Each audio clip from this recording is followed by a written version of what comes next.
10 o'clock kata 1000 hours kata ndo zvatinoda kutanga nazo nani 1000 hours kata toza zviri kufamba sei vakomana mana vakangwara wara vanotaura nezvajesu una vakomana vakangwara vanotaura my flow kapepa kaika kane maball points kaika mune mic yangu ndipo kasha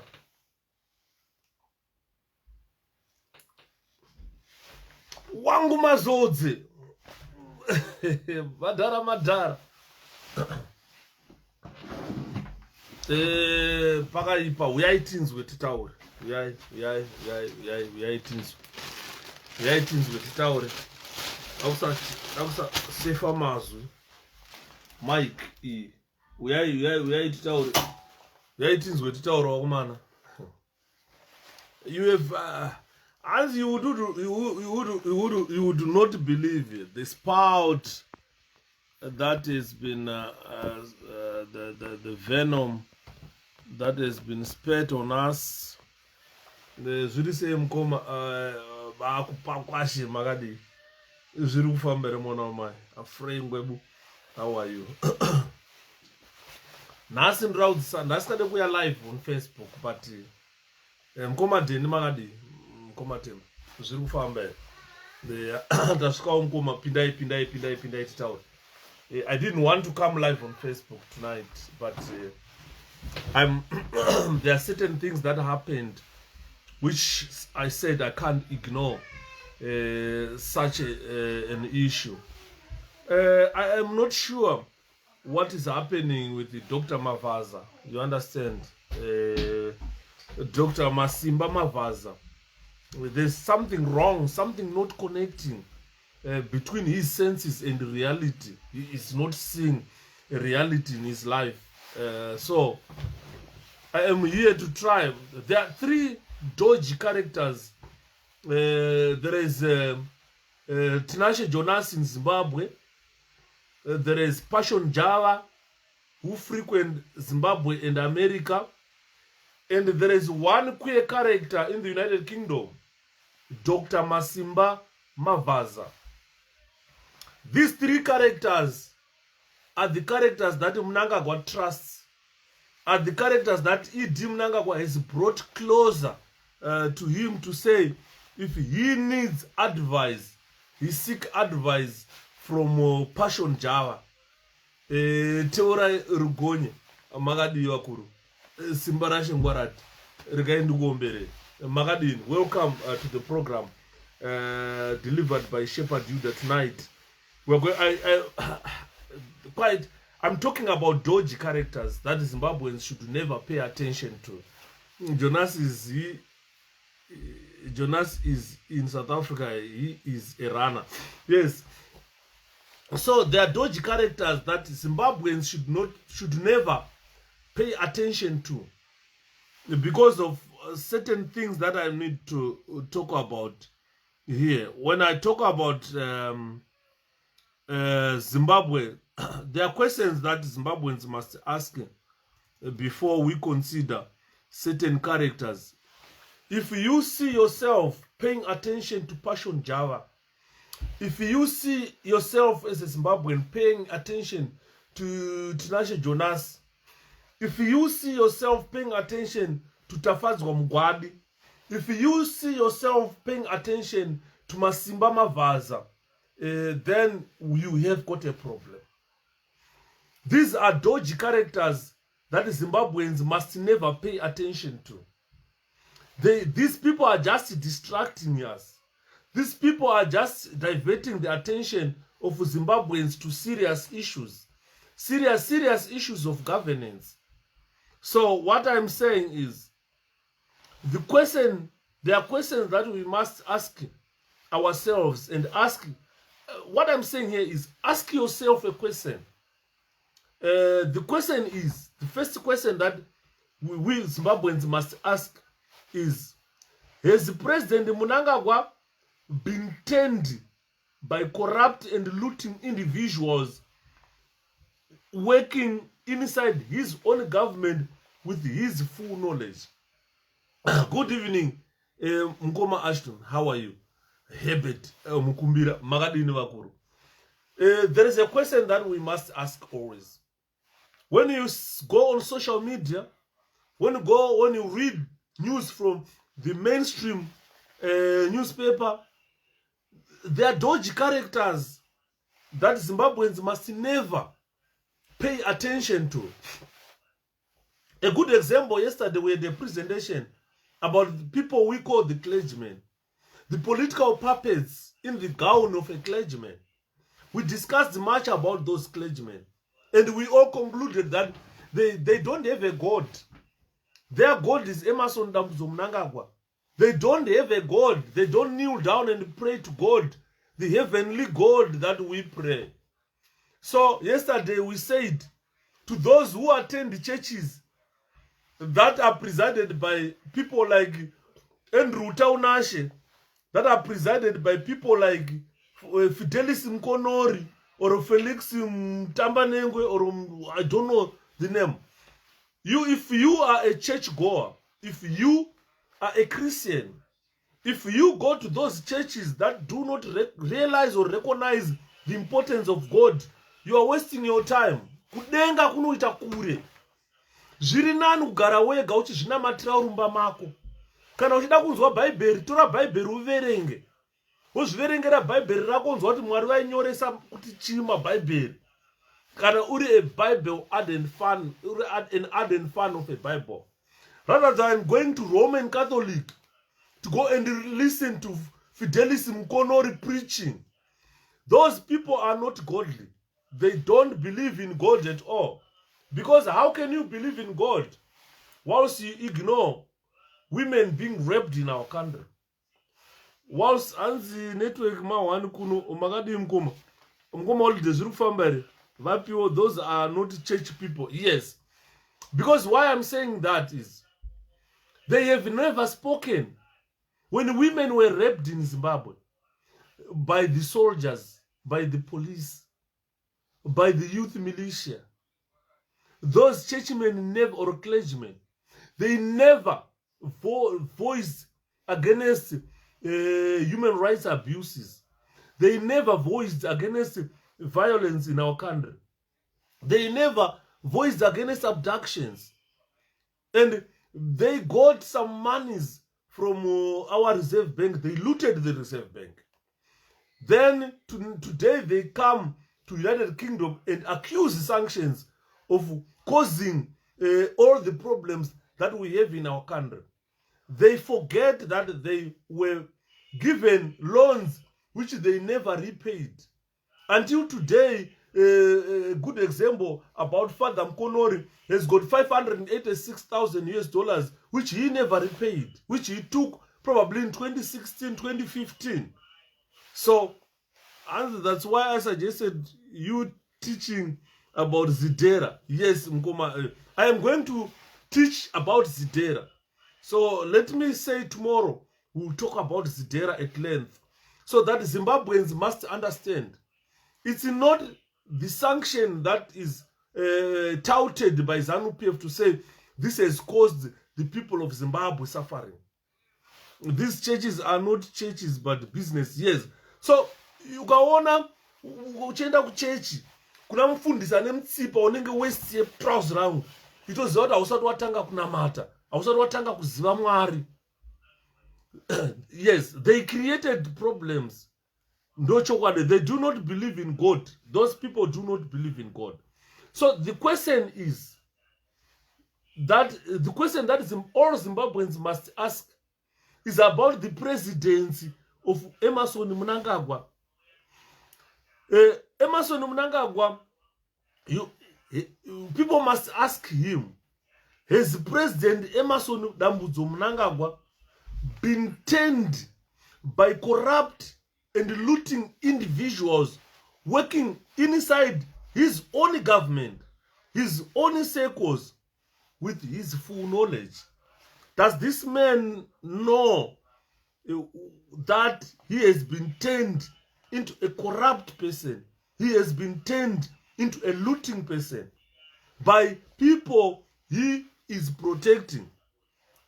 Those corrupt clergymen, those corrupt clergymen who looted the Reserve Bank of Zimbabwe, the likes of wana 𝗪𝗺𝗃𝗀𝗃, the likes of wana Fidelis Mkonori, wana Felix Chichi Tambanengwe, or ameno chimwe chizita chingori fani chake mndaraunda.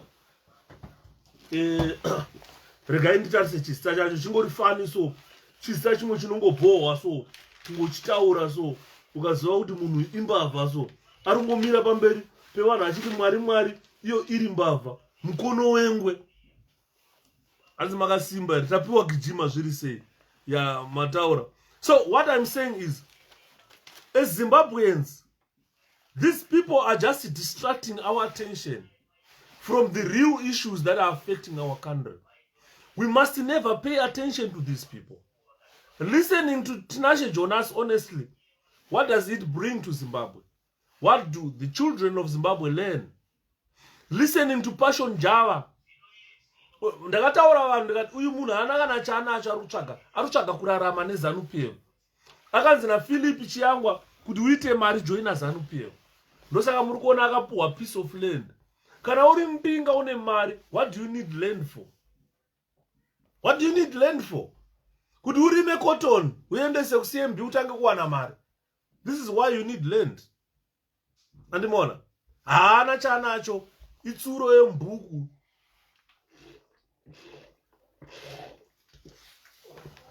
Inopinda makofa haana tezvara yokuratidza kuti ndine mari nini. Uchiratidzwa useless man, that is not his money. Kana driver muHarare anofamba nemotikari yekuhaya muna Mbinga. Ndikaenda kuHarare ndikatadza kuhaya Lamborghini. Kaenda kuHarare ini ndikatadza kuhaya kana Range Rover yekutenderera hangu muHarare ndichitenderera ndichita zvanoda. Can I fail to hire that? Vanhu vobva vati Mbinga. Andinimona. So we must not be distracted by these people, because the first question that you must ask Emmerson Mnangagwa could, or ask yourself before you start listening to all those idiots, you must ask yourself, has President Emmerson Mnangagwa been turned by corrupt and looting individuals working inside his own government with his full knowledge? Zirikuziva here with his full knowledge. Is he, ask yourself another question, is he the front? Is he at the forefront? Or is he playing the front? Atete Chisli, how are you? Is he at the forefront? As has been suggested in far too many quarters. Though in corridors, people say Emmerson Mnangagwa is president of Zimbabwe, is the forerunner of these corrupt people, is the forerunner of these looting individuals. All those people, they work for him. This is what has been said. So it has been brave and courageous thing. It has been a brave and courageous thing done by patriotic Zimbabweans in the service of our nation. Those children you have seen, I've led through from Glasgow to 10 Downing Street to present a petition. I've led the most brave Zimbabweans in this world to do things that have never been done by others. Glasgow was a world conference where every president was there, every prime minister was there. It was an opportunity for us to air our grievances so that the world can understand what Zimbabweans are going through in our country. So to those who were brave and courageous to travel to Glasgow, and to those who were brave and courageous to contribute tsoka dzedu dzekufambisa kunopinda muGlasgow nekudzoka, you are patriotic. I say you are patriotic, reason being, to be patriotic doesn't mean you stand by a political party. To be patriotic means you stand by the nation. The nation is the one that is suffering. Zimbabwe is a country that needs your courage. Is a country that needs your braveness at this juncture. If you are unable to demonstrate whilst you are in Zimbabwe, wherever you are, you must be demonstrating. Your voice must be heard. So this is why I'm saying those people you saw, I led in Glasgow, I led in London. These are the brave and courageous children of our country. This is service that you have seen them engaging in. Is that service is the service that lead to them earning the title patriotic, being patriotic, and these people have been patriotic. So what we also demanded during the protest in Glasgow or demonstration in Glasgow, and during our handing over of petition, we said, if you go to Zimbabwe today, there must be a high-powered investigation of the president of Zimbabwe. And that investigation must be led by National Assembly. And that investigation is now overdue.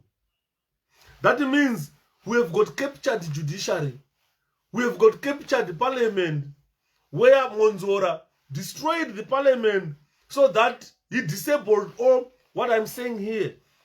The parliament of Zimbabwe is too patriotic, is too partisan, to the extent that all the members of parliament have been turned into yes people by ZANU-PF.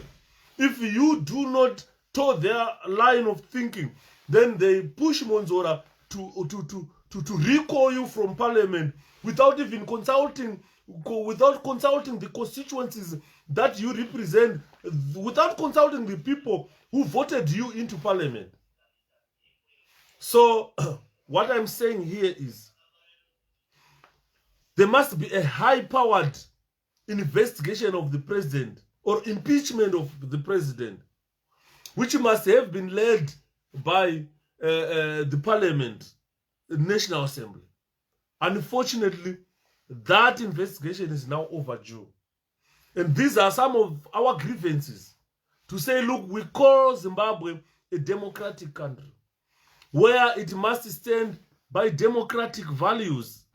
And when we talk about democratic values, we look at the legislature of a country, which is the parliament.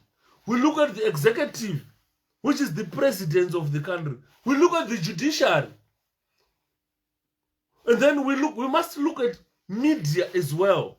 𝗪𝗃𝗀𝘁, can you send a strong warning to Simba Mavaza and his confused cohort in ZANU-PF with all the function he wrote on Herald, 𝗪𝗃𝗀𝘀𝘀. Exactly.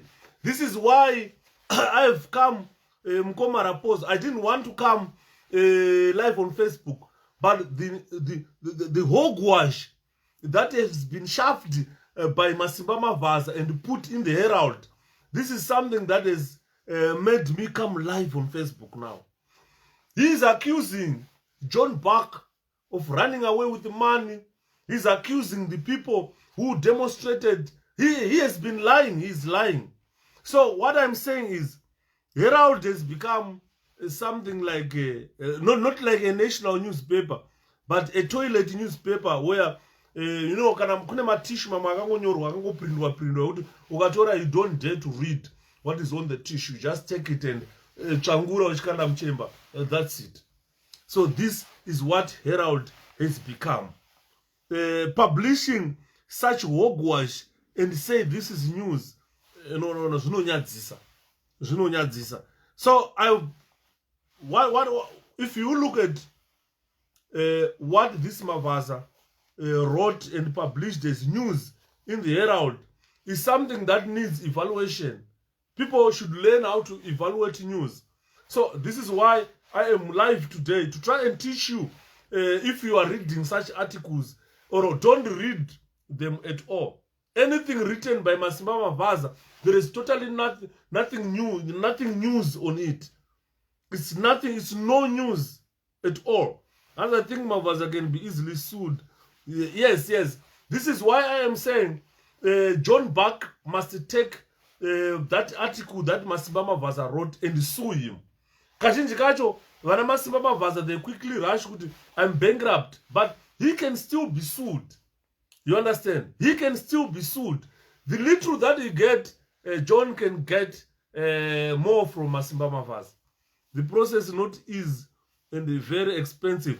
It's not expensive if we come together. If we can raise money to say we need to buy a car for president, we raise $60,000 US. We can still raise money in this country and help John take legal action against Masimba Mavaza. Anymore. So what people just need to do is, I am trying to tell you guys, don't ever read anything. Don't ever read anything that Masimba Mavaza write. And I don't think there is anyone who still read Herald. So the problem is, Herald, once something is published in the Herald, it goes on Google. You search it, you get it. This is what now amount to legal action against him for telling falsehood, for publishing false information. Herald is nonsense. No one read Herald. If you want to understand Herald, think about the author of Herald. Think about it as a publication. What does Herald publish that can lead to Zimbabweans understand news? And so when you are reading, as we support you, brother, you are so strong. Thank you, Atetekon. So what we are saying is, let's use our critical skills when reading such articles from Mavazas, because mostly the reverse is the truth. What he writes is not authoritative. Probably it's just his opinion. And people must learn to read this with a critical skill, examining the article's strength. When you are reading it, it's something that you can easily dismiss. And then, Herald mazuano, some toilet just to flush it down to the sewage. And because if you look at the Herald, the author of those articles, even the what do you call the editor of the Herald, editor is just a biased man. The Herald editor is just a biased man. You can't accept Rubbish's opinion. You definitely can't. If I was the editor, I wouldn't accept that. What Masimba Mavaza wrote, that is rubbish, totally rubbish. That should never be published in a national newspaper. So this has reduced even this has reduced Herald to nothing. You understand? Because if you look at the authority that the editor has, the expertise of the author of that article is questionable. Because you cannot accept something from Mavaza. He is not an expert in that. He is totally not an expert in political or social circles. He's not. He's just a nonanity. Someone who's trying to rise from nothing. So Murishumba is that notenda mzaa zirudini mwana wangu keti zirukufamba.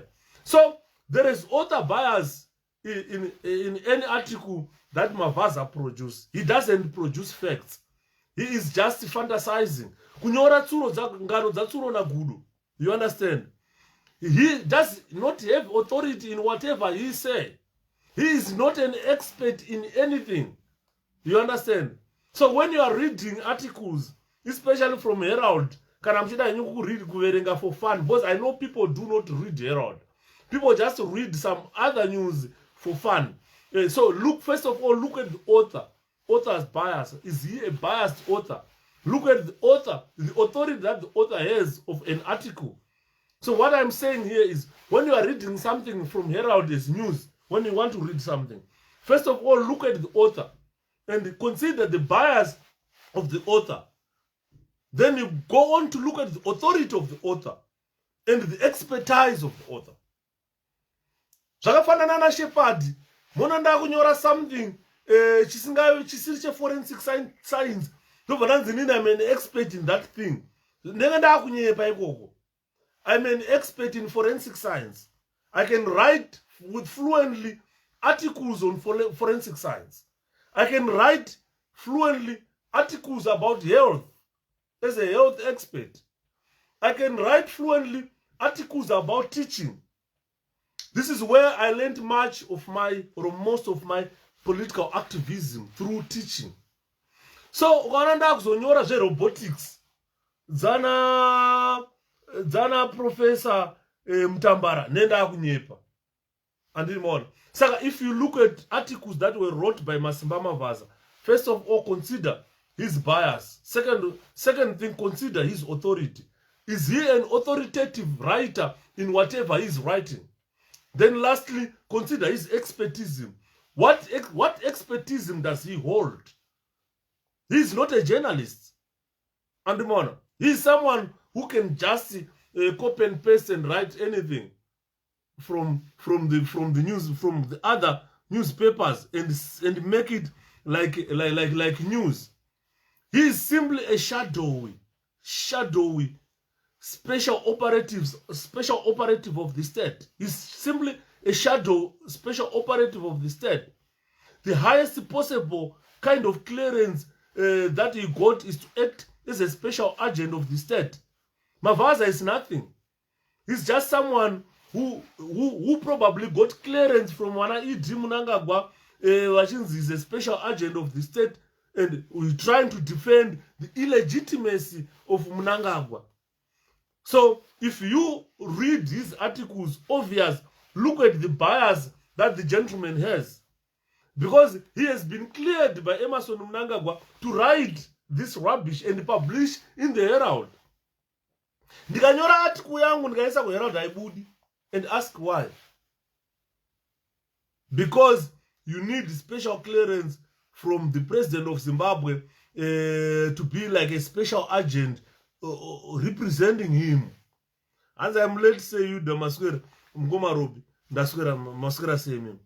So the regime has given him a leeway. The regime has given him a lifeline to write whatever nonsense he writes and publish it as news. It's all up to the people of Zimbabwe now, whether to read or not to read. Yeah, he's in the same category with the likes of Father Mkonori.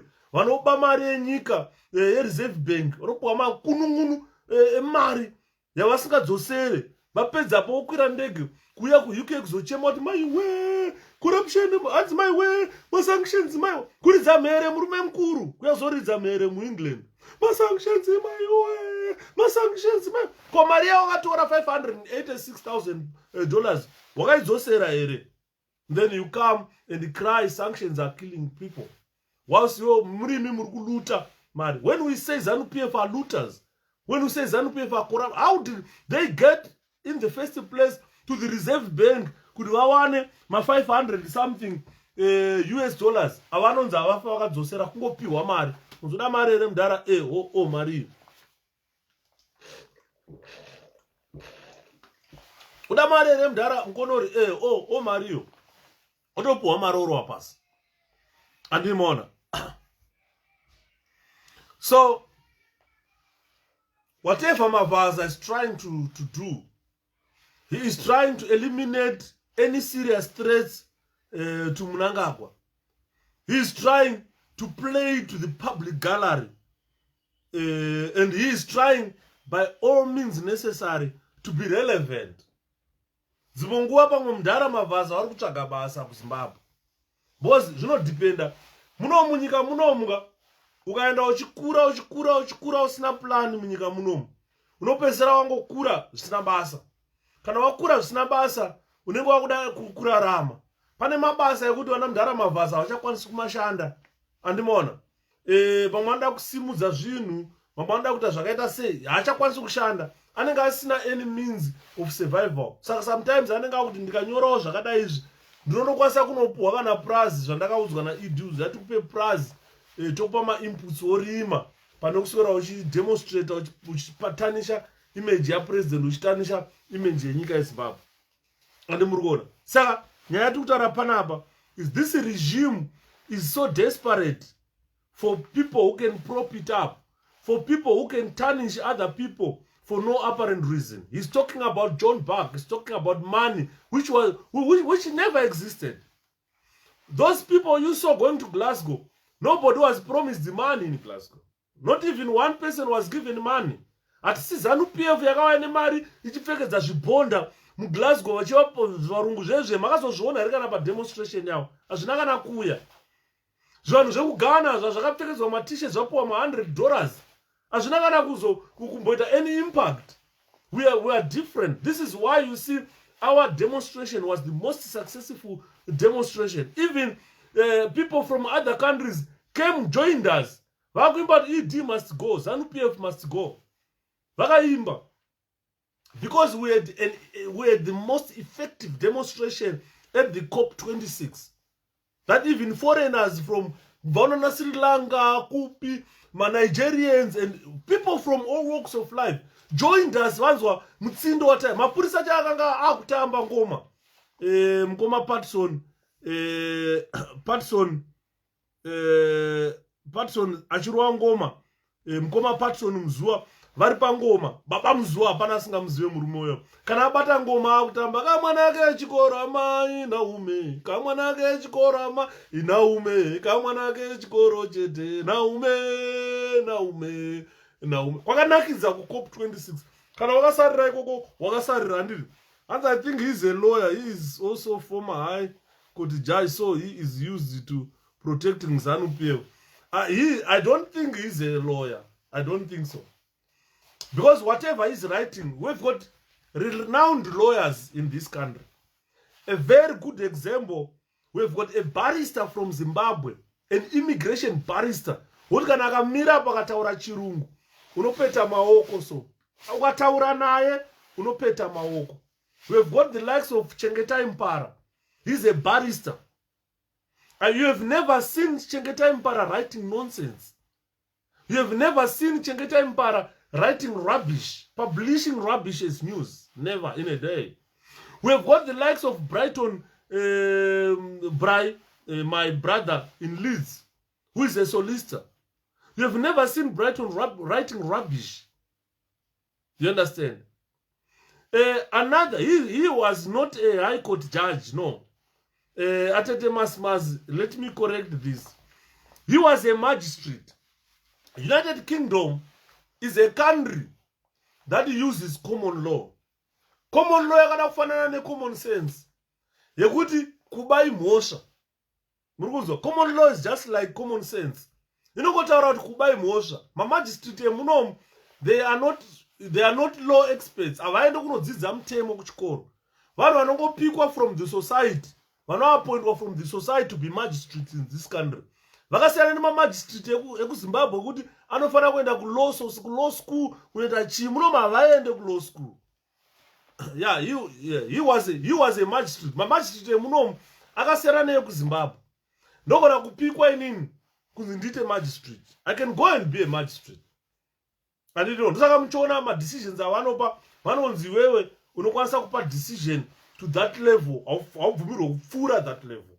Because most of my magistrates munomu havana kumboenda kuchikoro kunoita law, havana nda mutemo.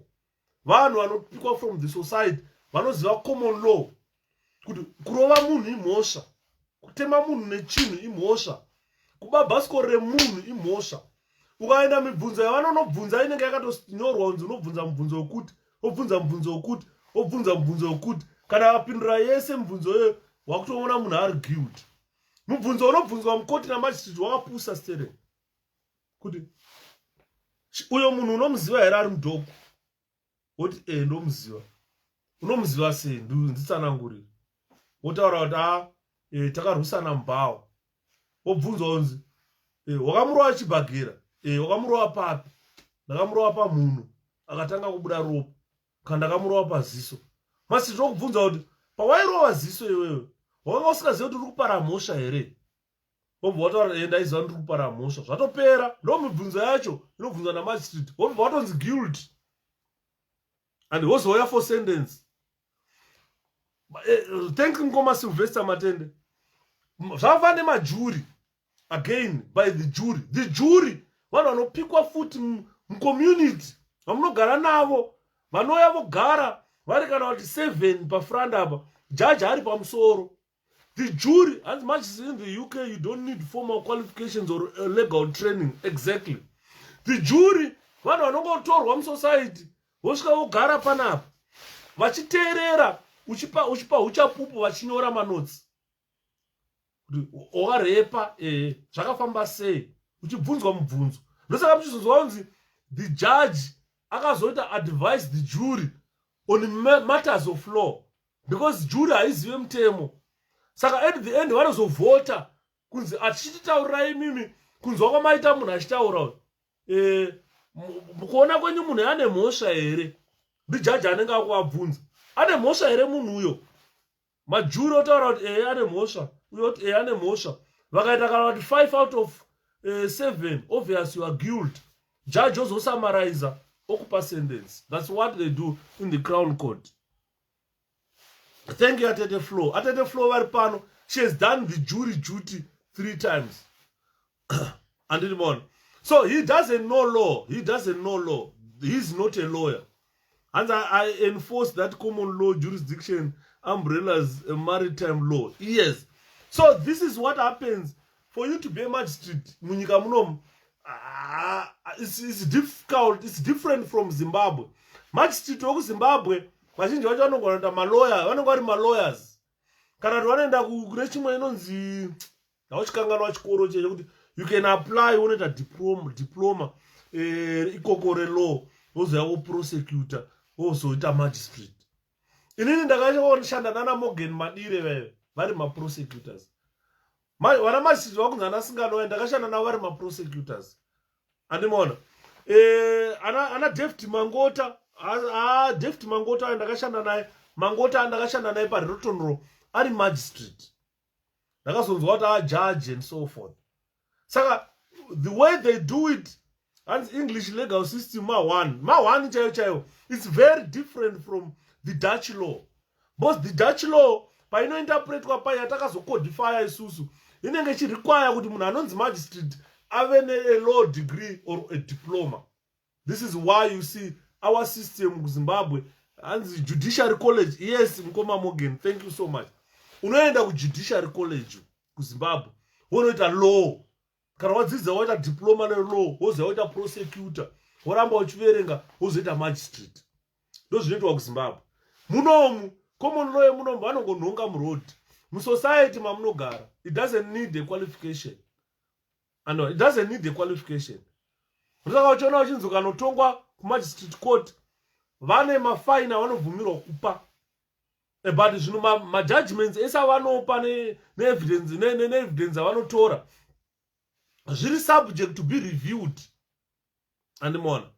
Saka when you have got a shadowy special operative of a state with Zimbabwe acting in that barbaric manner, writing falsehood against the Zimbabweans, then that man is bound to be sued. Ndozvakanakira muno kuti you can be sued. Nyika ino unosuwiwa, kana wasuwiwa vanhu votamba newe wozochema bankrupt kuti handina mari inini yekubhadhara, but obvious you be guilty. Courage or wrong zvinodi mwana mai. So if you look at what I've stated here, it's like if you read some of Masimba Mavazas articles, he went on to rebuke like Chief Ndweni. He is attacking John Buck. He even incited Chief Ndweni. He even accused Chief Ndweni of inciting ethnic violence. Ladies and gentlemen, you have heard the man speaking. He is the king of Zimbabwe. Ndakataura ndikati Chief Ndweni is not just a chief, but he is the king of our country. All the presidents must be under Chief Ndweni. kuti uzonzi wa president pamusoro panofana kuve pane mumwe anenge achita achiona. Because ma president ekuZimbabwe ndo vanhu vari kutaura panapa kuti they are so corrupt. Ndo vari pa forefront yekuita corruption munyika. A president is at the forefront of engaging in corruption. And him is leading a regime of corrupt individuals, who have looted our country. So Zimbabweans are not as dumb as what ED and his advisors, the likes of Mavaza, as they want to believe. Zimbabweans are not dumb, ladies and gentlemen. They are not dumb at all. Even if you read Mavazas articles, are awfully boring because they contain false reports. They are fake articles, fake news, which people must not pay attention to. Paying attention to those articles is just like paying attention to 𝗵𝗁𝗃𝗀 when he is speaking. Paying attention to 𝗛𝘃𝗀𝗀𝘀 with all his barbaric insults. Paying attention to Mugwadi with his barbaric insults. You go on international news. Inini mungona ndiri pa 𝗪𝗃𝗀𝗀 baba ndenge ndakanyarara ndichitaura mafacts. Ukandona ndiri pa CNN ndinenge chitaura mafacts, ndinotobata rurimi rwangu kana zvangu zvauya zvokundaoda kuti 𝗪𝗺𝗃𝗃 rurimi runorema kana uri pa international platform. Those idiots, they get international platform. They've got a chance to sell Zimbabwe.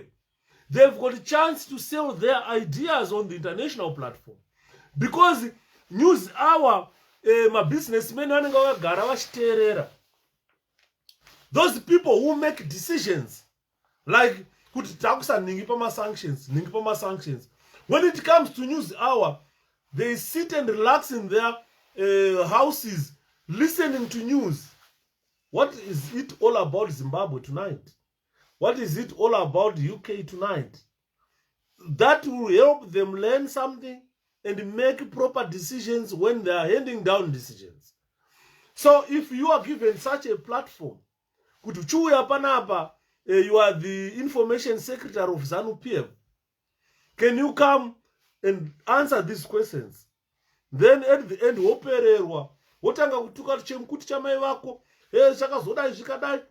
Uripa international platform, then the world will wonder whether you are the rightful person to engage to talk about sanctions in our country, to talk about the suffering of Zimbabweans in our country.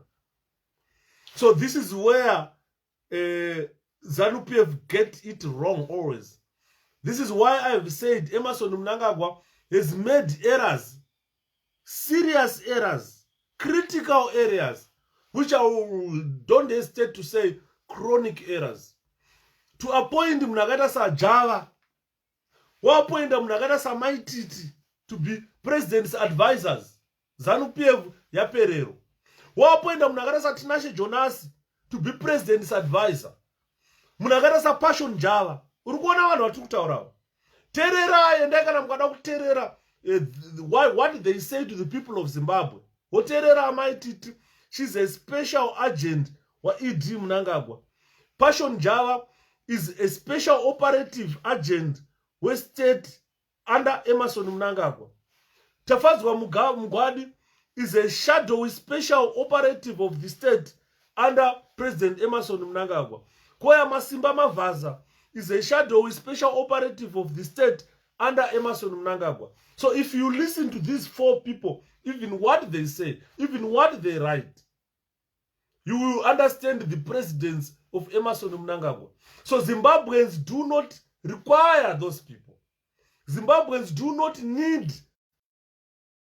Mnangagwa and his people. Even in ZANU-PF today, this is why you see ZANU-PF is now baying for ED Mnangagwa's blood. Very soon there will be bloodbath in ZANU-PF. Because network yachiri kunetsa guys. Hey, tadona panapa. Network yangu ama ndaimboibhusa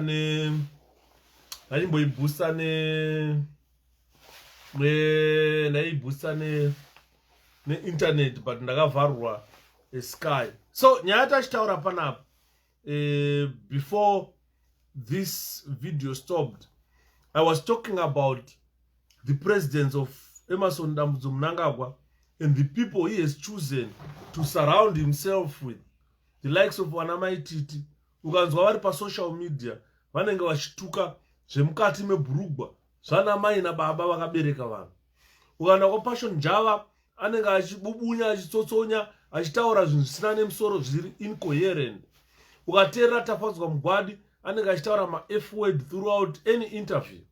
Woenda untaurira chimupana chekuntaura kuti hanzi ndokurohwa naTinashe Jonas, unoona chaakutaura zvinhu zvekuti unotadza kuziva kuti vanhu what do they advise the president of Zimbabwe?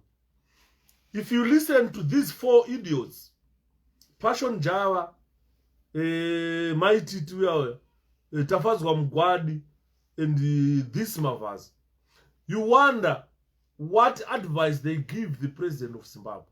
This is why you see the president of Zimbabwe, when he stands before Zimbabweans, he has got nothing to say. He just goes there, Mandu, Mandu, Mandu. That is it. He will send buses throughout the country to bring people at international airport to sing 𝗪𝗺𝗪𝗃𝗀𝗃. After that, he stand and say, Mandu, Mandu, Mandu. That's it. Then people go home. You see, he totally has got nothing to talk about. He totally has got nothing to tell Zimbabweans, to promise Zimbabweans. 42 years of independence, he has done nothing for the country. So this type of presidents is what is reflected by the type of friends he surrounds himself with. Imagine, what did people see in Mugwadi to say he represents the information in ZANU-PF? 𝗪𝗁𝗁 to be a special agent, operative agent of ZANU-PF, leading women, whatever. Mavazas, leading the diaspora. You wonder, you definitely wonder what type of president Emmerson Mnangagwa is. The good part is, we Zimbabweans takaenda kuchikoro. We use our internet.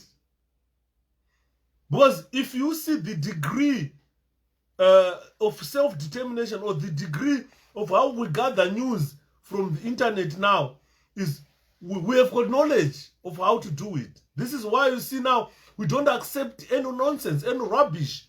Kudhara waitomira mangwana woverenga newspaper kuti unzoti chii chakaitika. Today you don't wait for a newspaper.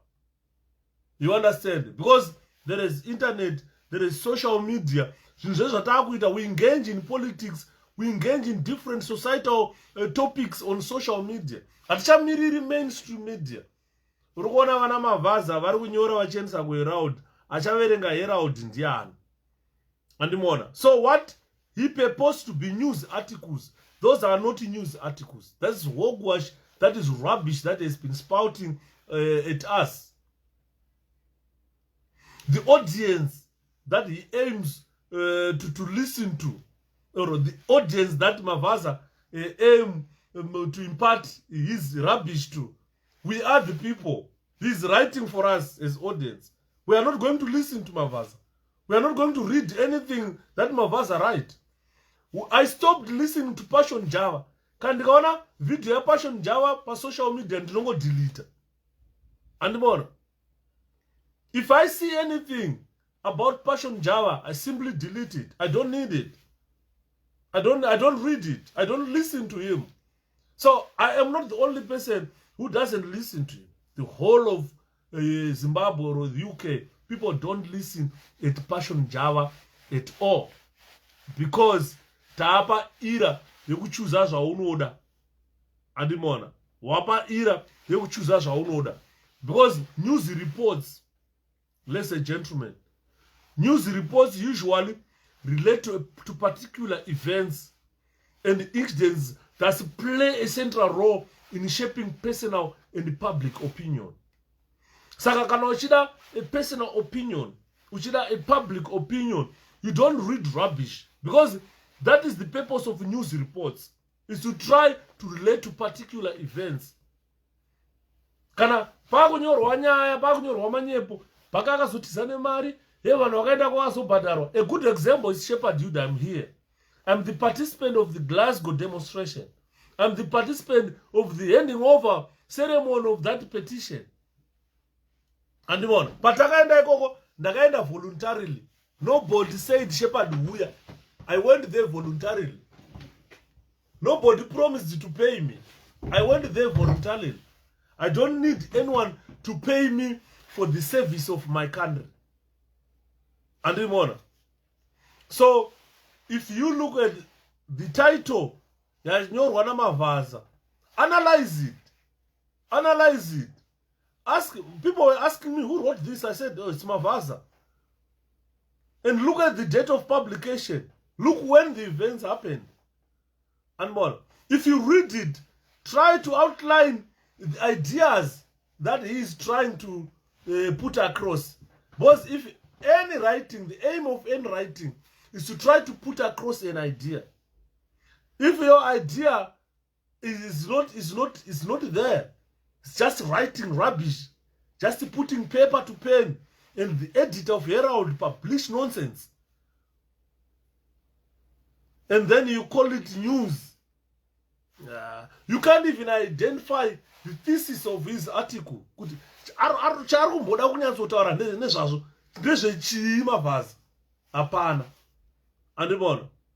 Saka, if you read that article, you are reading it at your peril. Actually, the gentleman has written nothing. If you want to see that he has written nothing, look for the following things that I'm talking about here. Who is the author? You know that the author is Masimba Mavazas. Is he a highly educated expert in whatever he's writing? The answer is no. Is he a journalist who specializes in the topic that he's writing? The answer is no. So automatically, that article cannot be news. Cannot be news. Because if he is a highly educated expert in whatever he's writing, then that could be news.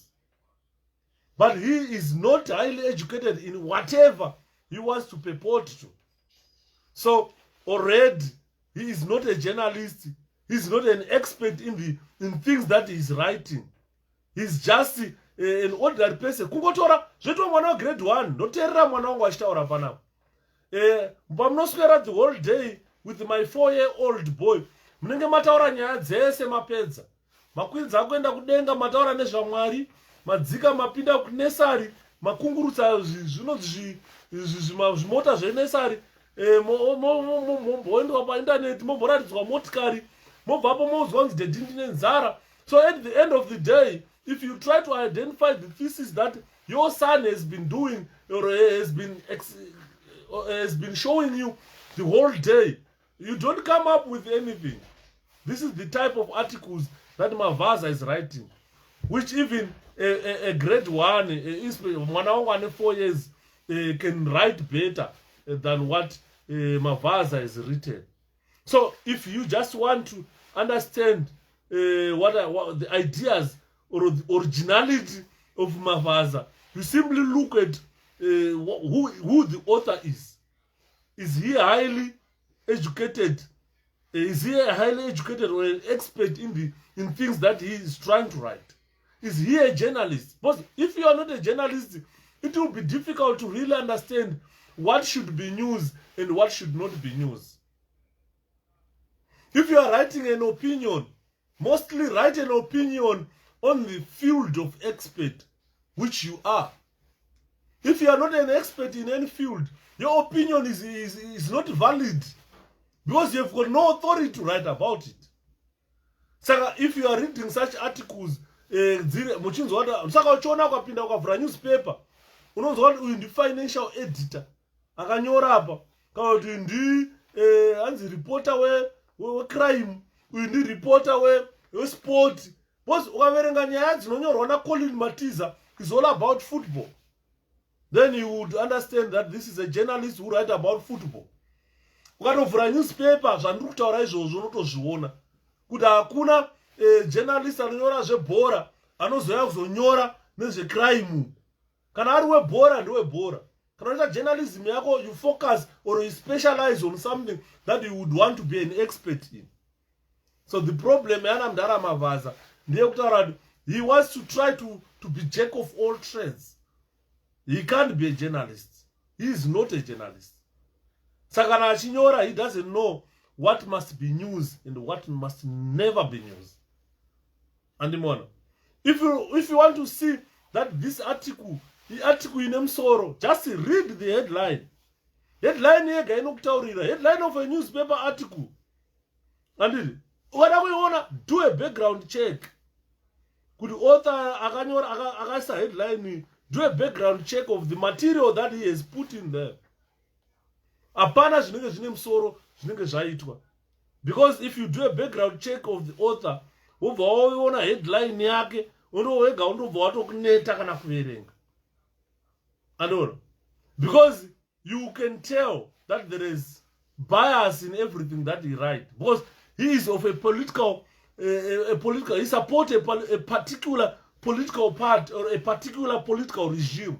Everything that he writes is to try to attract the attention of Mdara Mnangagwa. And on. Mnangagwa has surrounded himself with the wrong people. If you are a president of a country, look at people vanoziva zvavanoita vekuti vanokupawo advice. If you read article ya Mavaza, it does not give any advice to anyone. But because we have got a stupid president who thinks Mavaza would advise him, every nonsense that he writes, Mnangagwa takes it seriously. You understand?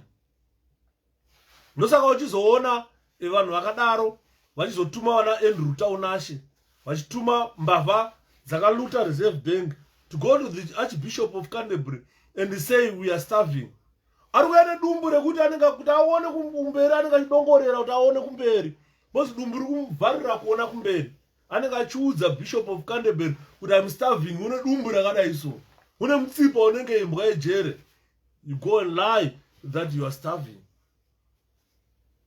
And you are not on targeted sanctions. This is why you travel freely in the UK. You can go anywhere. Kunaona Bishop of Canterbury, kuenda kuenda shopping. You can go anywhere. And you say these sanctions are affecting you. Once you can go anywhere in this country. And in more. Saka, ukada kuona kuti author wacho akanyora anenge ane special interest. Yekuti iye is an activist, a political activist.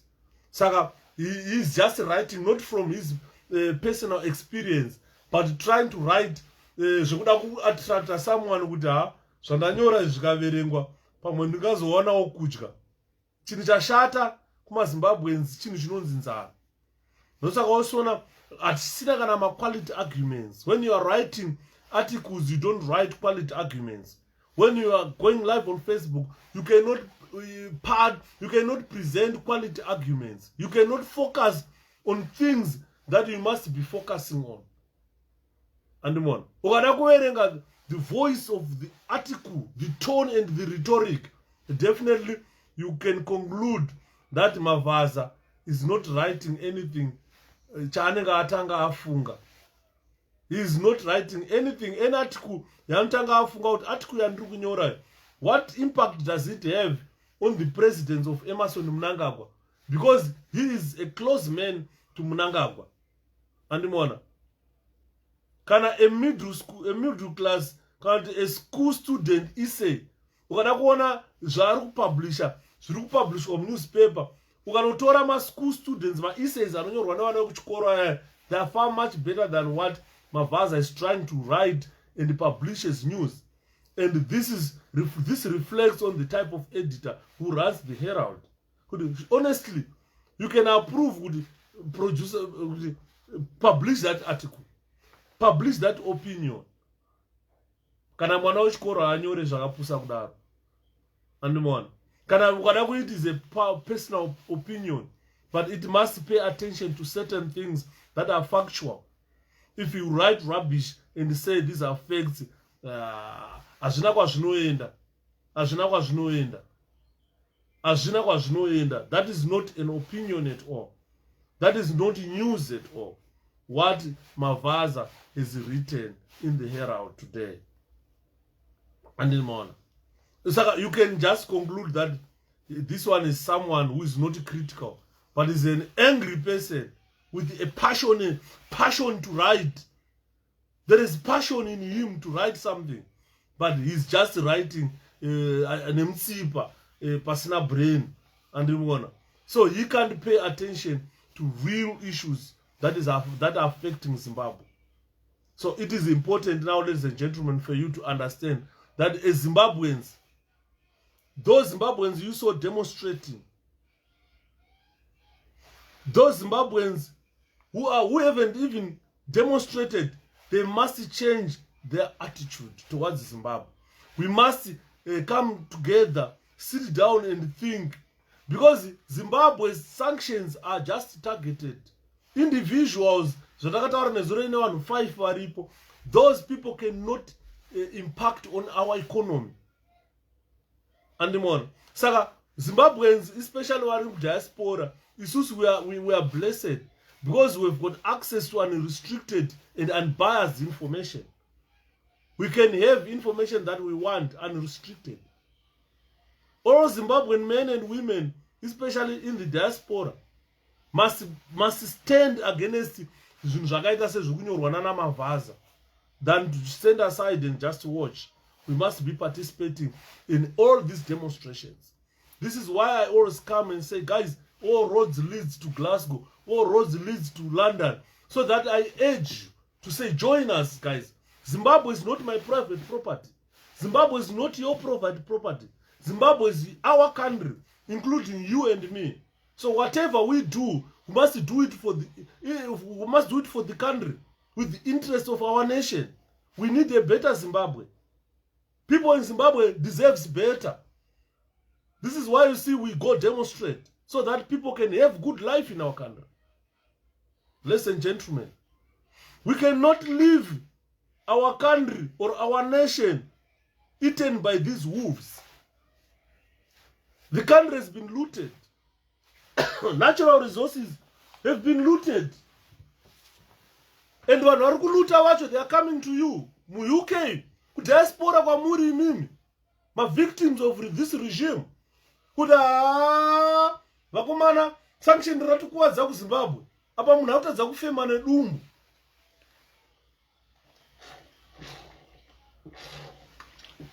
This is I always say, ladies and gentlemen. Zimbabwe is not Shepherd Yuda's property. Zimbabwe is not Mnangagwa's property. Zimbabwe does not belong to one family. It is a country that belongs to every Zimbabwean.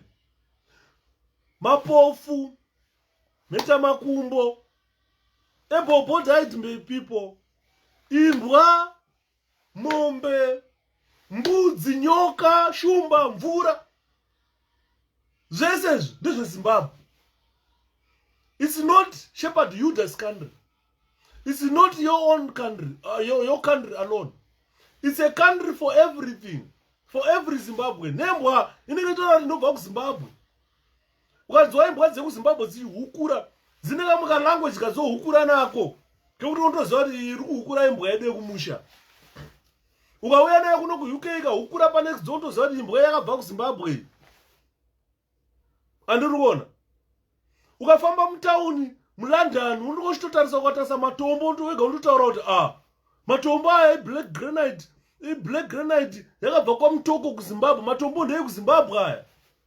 Uchitofamba muLondon undobata so richitsvedzerera dombo so kuti iri dombo black granite rakabva kuLondon rakabva kuZimbabwe. Saka uri kuona nematombo ndeye kuZimbabwe. Iwewe uri kuZimbabwe.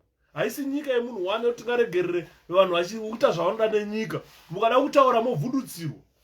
Ndozvatiri kuramba isusu vana Shepherd. Ndozvatiri kuramba kuti maZimbabweans tine rombo rakanaka. Varume nevakadzi vekuZimbabwe, you must not stand aside and watch. You must be participating in anything that can free Zimbabwe, so that Zimbabweans can get better life. What we fight for on daily basis is for better life for our country, better life for our nation, for our people, for our children. And at some point, ladies and gentlemen, we must draw a clear line on the sand. Kuti panapa zvakwana. We must not go back. We must never retreat when we are moving forward. Because at some point, definitely, we need to draw a line on the sand. Kuti apa zvakwana, apa tichapfuuri. Andi murukunzo. Saka, if you look at ukaenda kuZimbabwe ukaverenga vana Herald, obvious, whatever they cover is biased. Because ukaona editor achiproducer rubbish kunyorwa naMavaza as news article or as opinion. Saka unoziva kuti we are focusing what we are focusing as Zimbabweans and what other looters and corrupt people are focusing is different. Kune vanhu vanofocasa kuuraya vamwe. Kune vanhu vanoda kubata vanhu zvibharo. Kune vanhu kuti kana akaona munhu akafamba nenzara they avacheuke. Isusu tiri kudiaspora we've learned a lot. Ndisu vanhu tinofanirwa kutomutsa vanhu vari kuZimbabwe kuti varume mukai hamusati mambosvika muUK hamutombozive tara yakanaka. Pandaita live nchiratidza vanhu kuseni motikari yangu yakagadzirwa. Nazonzwa Alexander kuti hatara yakaora.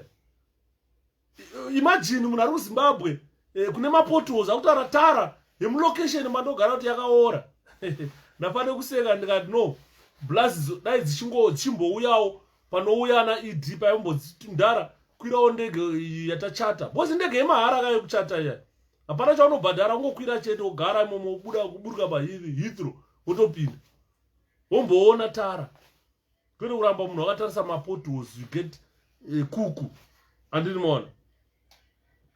Saka nyaya yati kutaura yes, ladies and gentlemen. It centers on what we call democracy.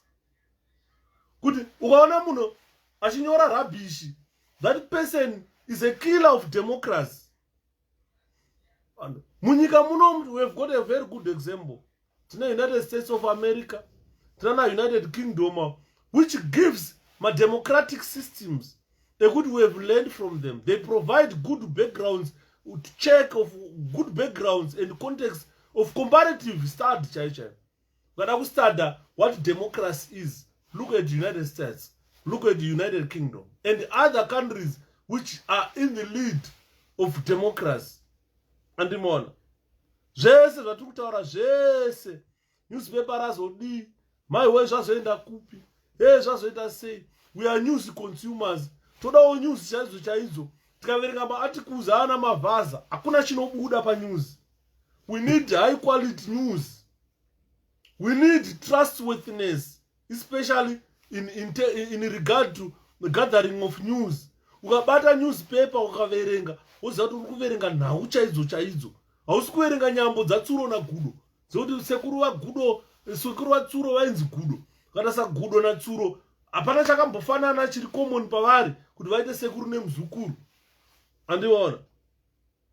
Saka inyambo dzisina kwazinotiendesa.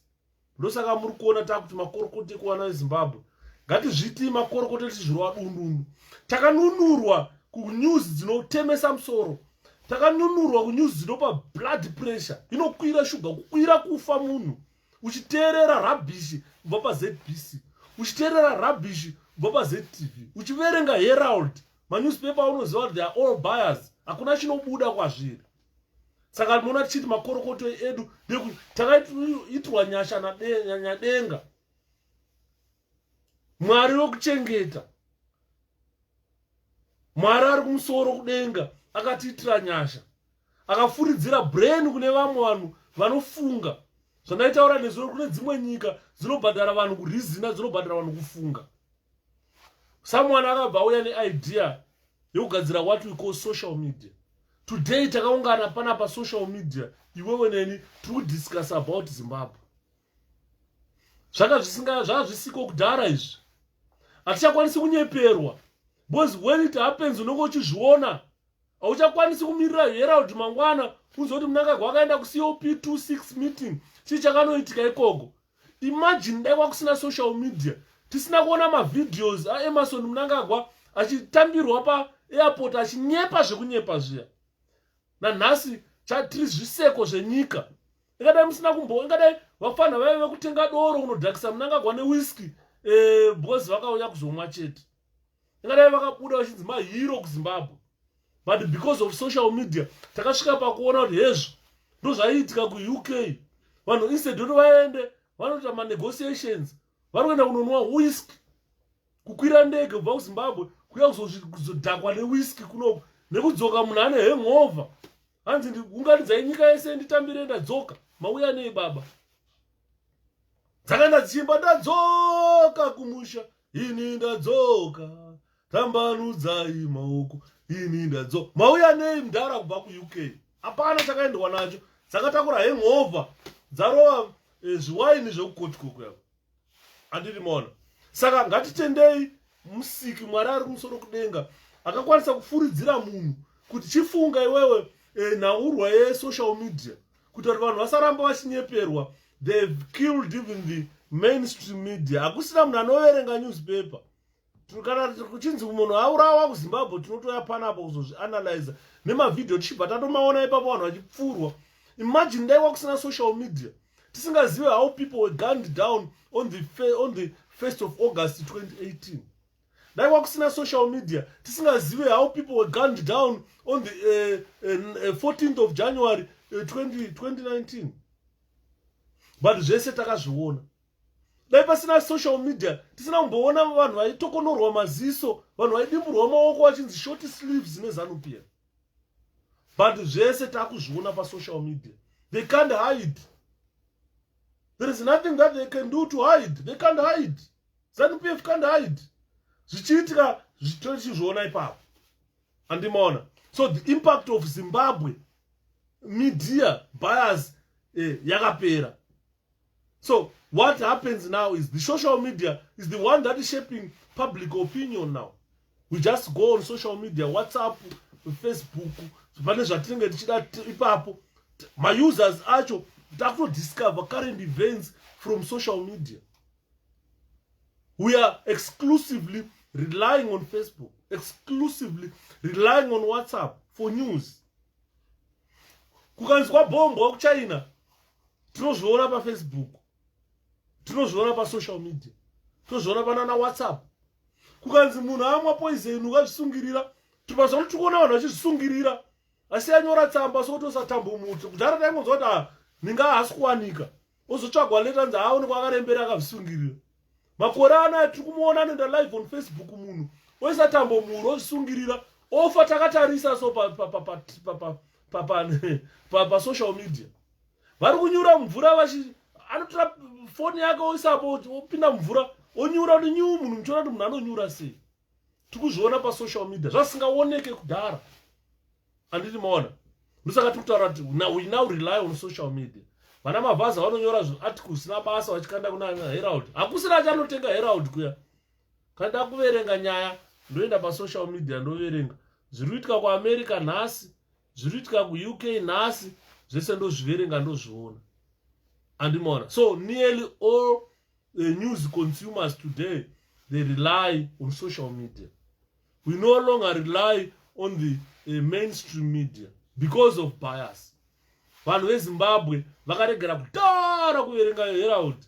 Ukaenda kuZimbabwe unoona kwakaiswa masatellite dishes ekuona ana SBC, SABC. Andivona. Vanhu vakuswera vachiona wrestling, vachiona bhora rekune dzimwe nyika. Pano kuteerera ZBC uchiudzwa kunzi Masimba Mavazas anyora kuti hanzi John Buck akatiza nemari yakabvepi, yawakaonepi. Hazvina kana evidence zviri kunyorwa zvisina kana musoro. Andimona. Saka tiri kutaura kuti nearly all news consumers today, we all rely on social media. And if your relatives are not on social media, please let's strive to lure them with a Facebook account. Ita WhatsApp iyoyo. Unzi wamwe zvakutora nyaya dzekunovhota. Even ngatida kumobilize kuna unovhota, tinongosenderana messages kuti nange uri kuenda kunovhota, tora picture tione pawavhotera. Andiri kuona zvese takuzviita through social media. Zvima negative effects zvese zvataifila waverenga Herald. Umwe munhu waiti akaverenga Herald wotorara musoro wakutema kutoita BP nezvaunenge waverenga muHerald. Saka now tava vanhu vane social media, we relying on that. kana kuvhota kwanachitaura representation chaiyo yekuvhota knowledge yatave nayo yesocial media yakutinakidza ndosaka maakona takutaura pandatanga kutaura I was talking about democracy. I was talking about the 4 pillars of democracy. Vamwe vanoti kune 3 indoti kune 4. Media is the other one. Inini vanhu vese ndoseka vanhu vachiti 4 pillars kuna anonzi 3 pillars of the government. But then the government kana iri democratic country inofana kuisa what we call 4 pillars of democracy. The first pillar of democracy is the legislature, which is responsible for making an adoption of laws in the country. So if you look at the parliament, is a legislative board. Then we go on to the executive, responsible for implementing of the laws in the country. Executive yedu yaifada kuona implementation of laws, but yedu isusu it is overseeing implementation of looting and corruption. Vanototaura kuti sanction breeds corruption. Unonzwa hurumende ichitaura kudaro. Spokesperson Nick Mangwana of information secretary achinyora kudaro. Andiriona. Saka zvinhu zvinosvodesa. Unozoya what we call judicial, responsible for the interpretation and application of the laws, especially interpretation. The interpretation part of the law is under the judiciary system. And more. So by that, judiciary keeps the other 2 pillars in check, which is supposed to be a normal democracy, where the judiciary keeps the executive in check. It keeps the legislature in check. Mitemo katwa parliament inointerpretwa ne judiciary. But out of these 3 pillars of a government or pillars of democracy, there is a 4th one which I call media, responsible for controlling the activities of all other pillars. Zvinoitika ku legislature zvinoreportwa ku media. Zvinoitwa ku executive zvinoreportwa ku media. Zvinoitwa ku judiciary zvinobuda mu media. So the main pillar of democracy in any nation is the media. Saka kana media yedu iri biased, pakubuda ma-article anonyorwa nana Mavaza asina musoro, that means the other pillar, or all the pillars are dead. And more. So all the ideas of a government are published in the media. And today, as I've mentioned earlier on, we are lucky to have social media. This is where we see government ideas today. If they increase their violence, we see it on the social media. Where roads are closed, those such that Chamisa cannot travel from one town to another. He is stoned. Cars stoned. Property vandalized by certain minorities. But ZANU-PF is a minority part. ZANU-PF does not enjoy majority in our country. A country with 16 million people. ZANU-PF will get 2 million people. MDC will get 2-3 million people. That speaks volume. That ZANU-PF is not a majority part. Napedza nemi konzochitaura kudaro. Kuti kana maimbofuka ZANU-PF in a majority in our country, it does not enjoy the majority. Out of 16 million people, 4 or 5 million people are voting. And the ZANU-PF gets similar figure to MDC. Or even less. They get less figures to MDC. So it's not a majority part, as people might want to believe or think. So I would say here that ZANU-PF is a nonentity in our country. People must rise up and defend their rights as enshrined in our constitution, as interpreted by the judiciary. And the tinema freedoms atinofanirwa kuenjoy, atisiri kuenjoy. All the demonstrations that you have seen us doing, the handing over of the petition, it is our right. And that influences the government. So it's about giving citizens the right to influence their government. Essentially the right of a citizen to choose how the government, or to choose how the government should govern them. Because it's all about governing yourself. Nobody talked about democracy. Can I talk about the 4 pillars of democracy? Talked what we are supposed to enjoy in our country. With everything that I've stated, ladies and gentlemen, let's look back at the questions that I initially introduced this presentation with. To say, the question is, the first question people should ask, or the first question Zimbabweans should ask, with considering everything that I've said, considering what has been written by Mavaza. Because Mavaza cannot just write. He has been given special clearance by the president of Zimbabwe. This is why you see every rubbish that he writes, it goes to the Herald. Ask Mavaza to publish that same opinion Musani newspaper. You will never see it in Sunny newspaper. You will never see it standard newspaper in Zimbabwe. You can only see that rubbish in the Herald. We've got Times newspaper here. You can never see article on your Mavaza in this country. Because first of all, the editors would want to know his specialty. His article, what is all about. What's the thesis of his article. So you can only find that rubbish in the Herald. Not even in Financial Gazette in Zimbabwe. Not even Standard in Zimbabwe. You can't find that rubbish. Not in Sunday Times in the UK. Not in Sunny Time in the UK. You can't find that rubbish there. Ladies and gentlemen. So the question that you should ask the president of Zimbabwe, or the question that you should pose is, has the president Mnangagwa been turned by corrupt and looting individuals working inside his own government with his full knowledge? Considering everything that I've said, the president of Zimbabwe is fully aware of the looting that is happening in our country, the corruption that is happening in our country. This is why you see he has never voiced about it, but he's at the forefront of corruption. He's at the forefront of looting.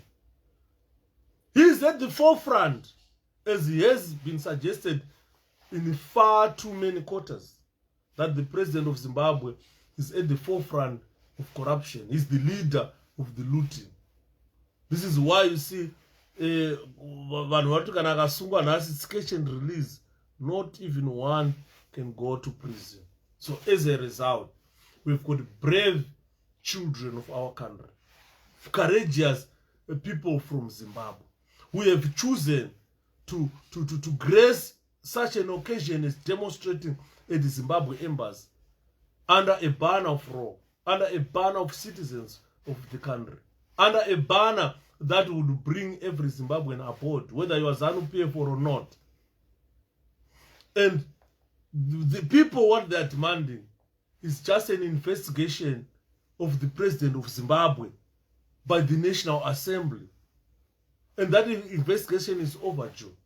Because here, we are now convinced with everything that we've seen, everything that we've witnessed, everything that we saw happening in our country, that Mnangagwa has got full knowledge of the corruption that is happening in our country, has got full knowledge of the looting that is happening in our country.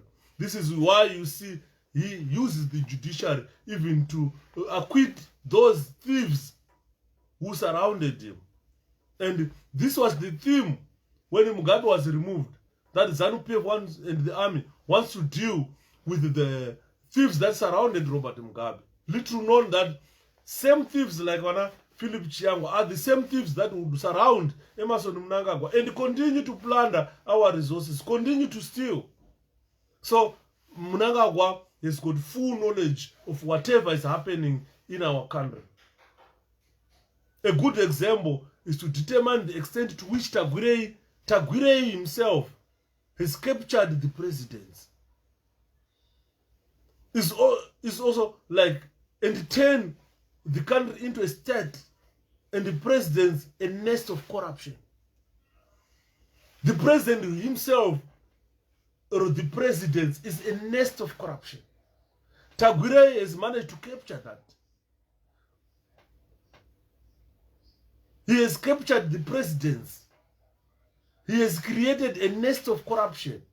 And the presidents is where corruption is happening. The presidents is where looting is happening. And has got full knowledge of what is happening around him. But he lacks powers to stop whatever is happening. This is why we say, under such conditions, we need a high-powered investigation led by the National Assembly to investigate, impeach, and imprison a looting president, a corrupt president in our country. Ladies and gentlemen, the president of Zimbabwe has become a nest of corruption.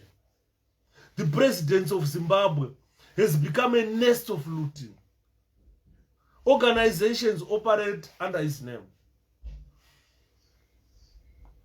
Organizations engage in corruption, full aware that they will be protected by the president of the country. The president was the core of the deep state-sponsored violence.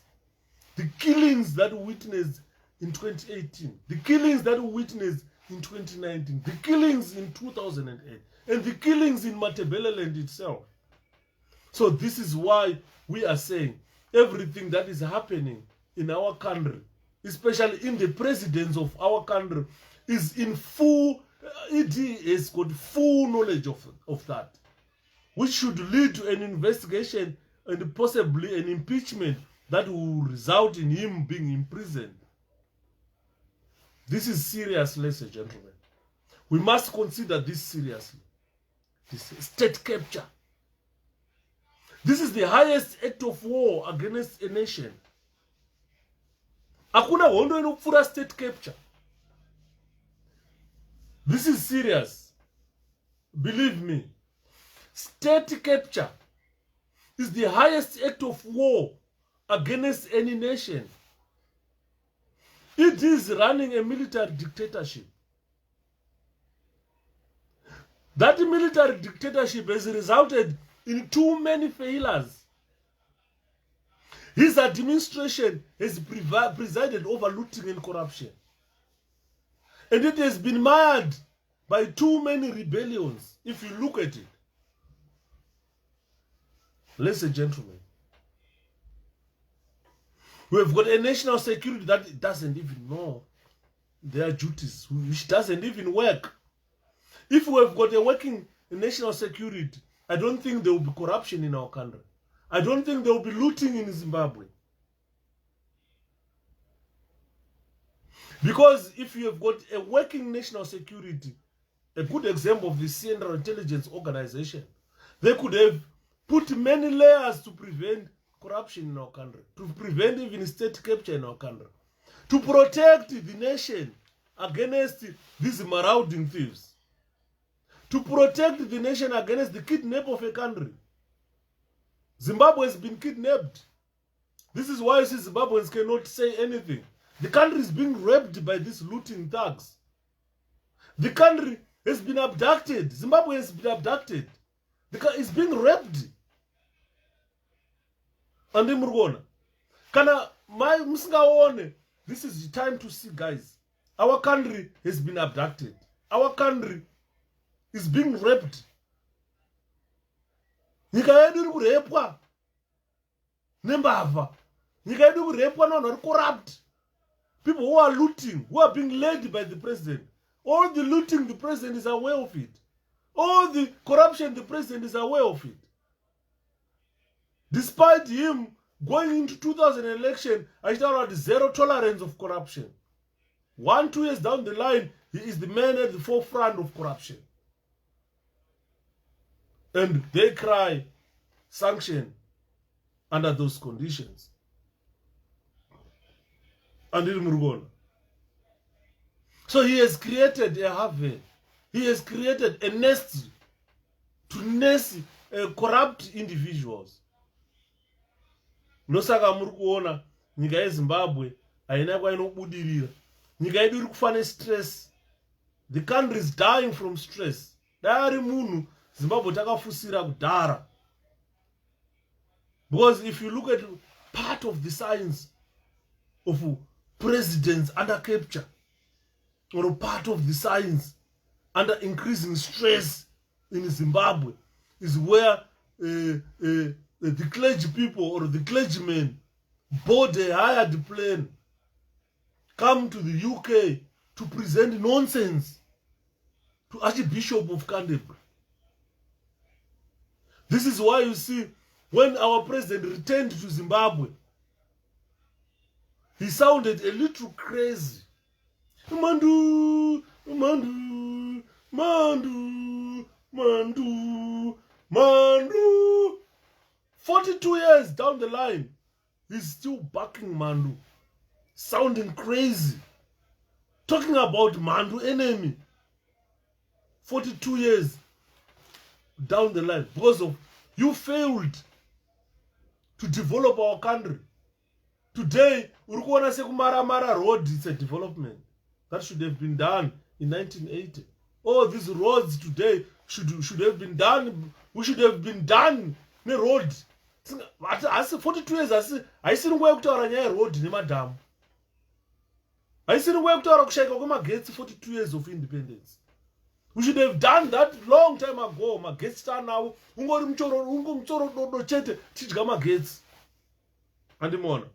But we lack national security system that could have put many layers to prevent all this corruption, to prevent all this looting.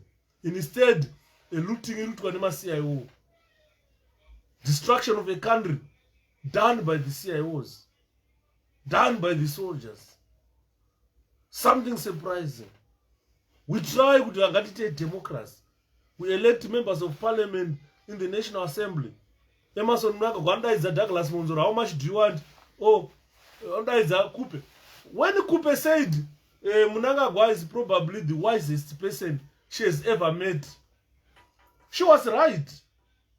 Because imagine Munagara sa Kupe, Munakapusa.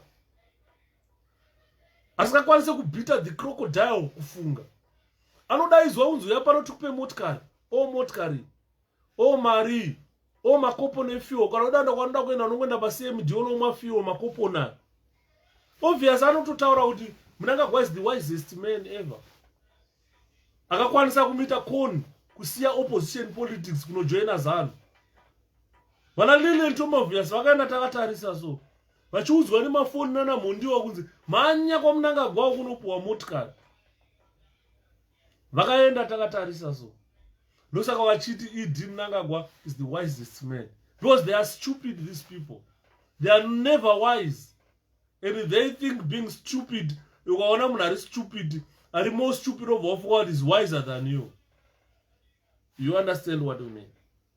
So they destroyed the National Assembly that people voted for.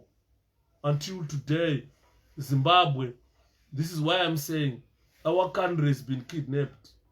Our country is being raped by ZANU-PF. And our country has been abducted. Zimbabweans are suffering, not because of sanctions, but because of kidnap. The country is in the hands of the thugs. The country is in the hands of the rapists. The country is in the hands of abductors. You can't say anything in Zimbabwe. What I'm saying, I'll be dead. I told the police in London that you cannot hit drum irikurohwa ngoma ichitambwe kamwana nechikoro naume awiridze muHarare masoja anenge auya nemapurisa makutopfurwa. We could have counted dead bodies in London. You understand? But not in a democratic country where the legislative work. Not in a democratic country where the executive work, where the judicial work, where the media work. In this country where any nonsense unongo ripa newspaper. Uri prime minister, uri president unongo ripa newspaper. Royal family unoona pa newspaper. Muno munyika muno sandataura kuti 4 pillars of democracy include the media. And anymore. So whatever you have seen, ladies and gentlemen, is our national system or security system in Zimbabwe is far too weak and has been compromised by corruption and looting. this is where I'm saying, no matter what Mavaza wrote, he has got no evidence of anything that he is writing. Even if it is an opinion, you should produce evidence so that your opinion be valid. If you think you're an expert in anything, then produce evidence so that people really understand. When we went to 10 Downing Street to present our petition is full of evidence. We showed them people being gunned down, soldiers beating up civilians. We've got videos that we posted, we gave them, say, sit down and watch it. The videos that I'm taking to the Bishop of Canterbury to say, why do you entertain thieves, Baba? Kana muri munhu wokwa God chai God. If we talk of God, you should never have entertained vana bishop, vana mukonori. Those are not God's people. Andimona. So there is no scintilla of evidence produced by Mavaza. His claim would be outrageous if we have not heard worse. If we had not heard worse from Mavaza, then nothing worse is yet to come. Saka monda taura ndikati Mavaza chonzani Java Mugwadi na Tinashe Jonas same WhatsApp group iyi. The same WhatsApp group. I think they are from one ethnic group, these people. As mashona kana kuti mandevela. Kamuka ethnic group kari muZimbabwe kasati kabuda pachena kevanhu vari foolish. Andimona. Their shenanigans is just an attempt to try and distract the people of Zimbabwe from real issues by peddling lies. That does not even change the whole country. Zimbabwe is not in a hurry of change. Whatever they are writing, the lies that they are peddling in our country does not change anything. Does not change anything. Because tamuka, vana veku tamuka, takuziva zvatinoda. Takutoziva zvatinoda isusu. Hakuna munhu achauya achazotiudza kuti zvakati. We are highly educated. We have been on social media for too long. We know how to look for news. We know how to look for whatever we want. So this is just an evaluation of an article that was written by Mavaza, which I'm discouraging Zimbabweans to read rubbish. Don't read in Herald. Herald is full of shit. And in Murugona. It's full of shit, Herald. Nosaka mwanta achitaura tikati. Nyaya iripo yakachitaurwa namukoma wangu Deni. Inyaya yekuti ndidzidzise vanhu kuti chinonzi ZIDERA chii. Zimbabwe Democracy and Economic Recovery Act, which was put in 2001 by the US Congress, which was enacted there. The detail and provide guidance on the imposition. I'll go into the detail why this data was imposed upon Zimbabwe. Because the data Act, it provides that US must withhold funding for Zimbabwe unless otherwise there are political and economic reforms. Chet. Funding yekuti idiano inoda zvakati aibude until maita economic and political reforms. So this is for another day. ZIDERA, it demands, among other things, free elections, free elections are also under the pillar of democracy. So this is what ZIDERA is demanding. Democratic reforms. Those fathers or those clergymen, when they came to the Archbishop of Canterbury, these are the questions that the Archbishop must have asked them. Have you ever held free elections in your country from 1980? And obvious, Father Mkonori will be pinned. Achangotara kuti no. Atina free elections in our country. All our elections are disputed. And the issue that has destroyed Zimbabwe is the issue of legitimacy. Legitimacy sounds a very simple word, but it is a crucial word, a word that all Zimbabweans must regard with dignity. Legitimacy. So legitimacy comes from free elections. Whether the opposition would say, when elections are free and fair, they bring legitimacy. And these are the demands by Zidera to hold free and fair elections that gives legitimacy to anyone who wins these elections. And Zidera is just demanding democratic reforms. As I've mentioned, by democracy, 3 pillars. My reforms, a stupid person who was asking me what reforms are required in Zidera.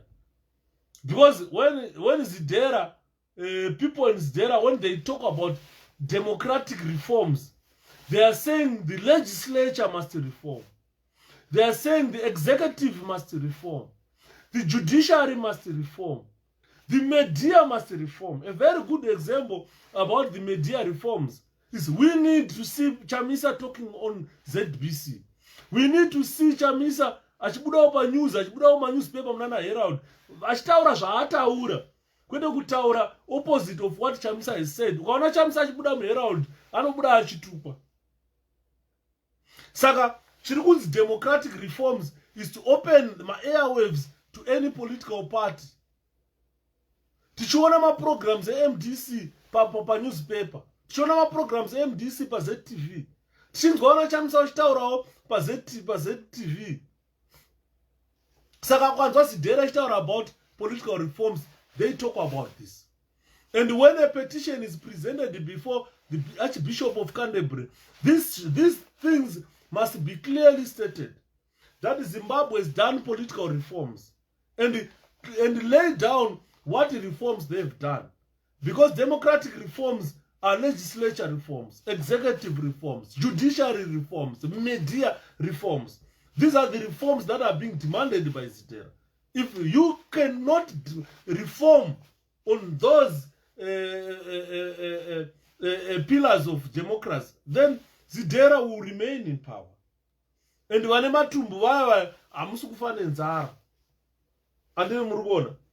so we need economic reforms. My economic reforms are akawanda wakomana. I cannot stipulate them now, but when I'm making the presentation tomorrow, I'll look into what type of economic reforms that are being touted for. And Zidera is saying, Bamnanga go apologize to the people of Matabeleland for the Gukura wound. Compensate whoever was affected, and the country will move forward. Until today, those atrocities have never been addressed. And the Zimbabwe government is quiet like they never killed anyone in Matabeleland. No one is talking about it. And the people, what frustrates me most is the victims in Matabeleland are quiet. And the people who killed them, one by one without them getting any compensation. Instead of now making the noise, people are quiet. This is what frustrates me. Kana wana Matabeleland who were badly affected by Gukura, shavakapiwa na Emerson Mnangagwa kuti vanyarare chi. Vana parents chiri vakafa vasina kuva accountable of their atrocities. What they did in Matabeleland, it was so bad. But vanhu vakanyarara, guys. Vanhu vakanyarara, no one is taking action. People are silenced. Is it fear or what? Vakagadzira a monument of remembering those in mass graves in Matabeleland. ZANU-PF came and brought it down, destroyed it. People were quiet. So not even one protested against the destruction of that monument. 9 people from Matabeleland. Is this fear that has gripped you. Ukada kuona kana vanhu vacho vazhinji vacho ukaona ana 𝗪𝗏𝗃𝗀 vachienda kana pa social media zvinhu zvavanotaura hazvinei nekusunungura Zimbabwe.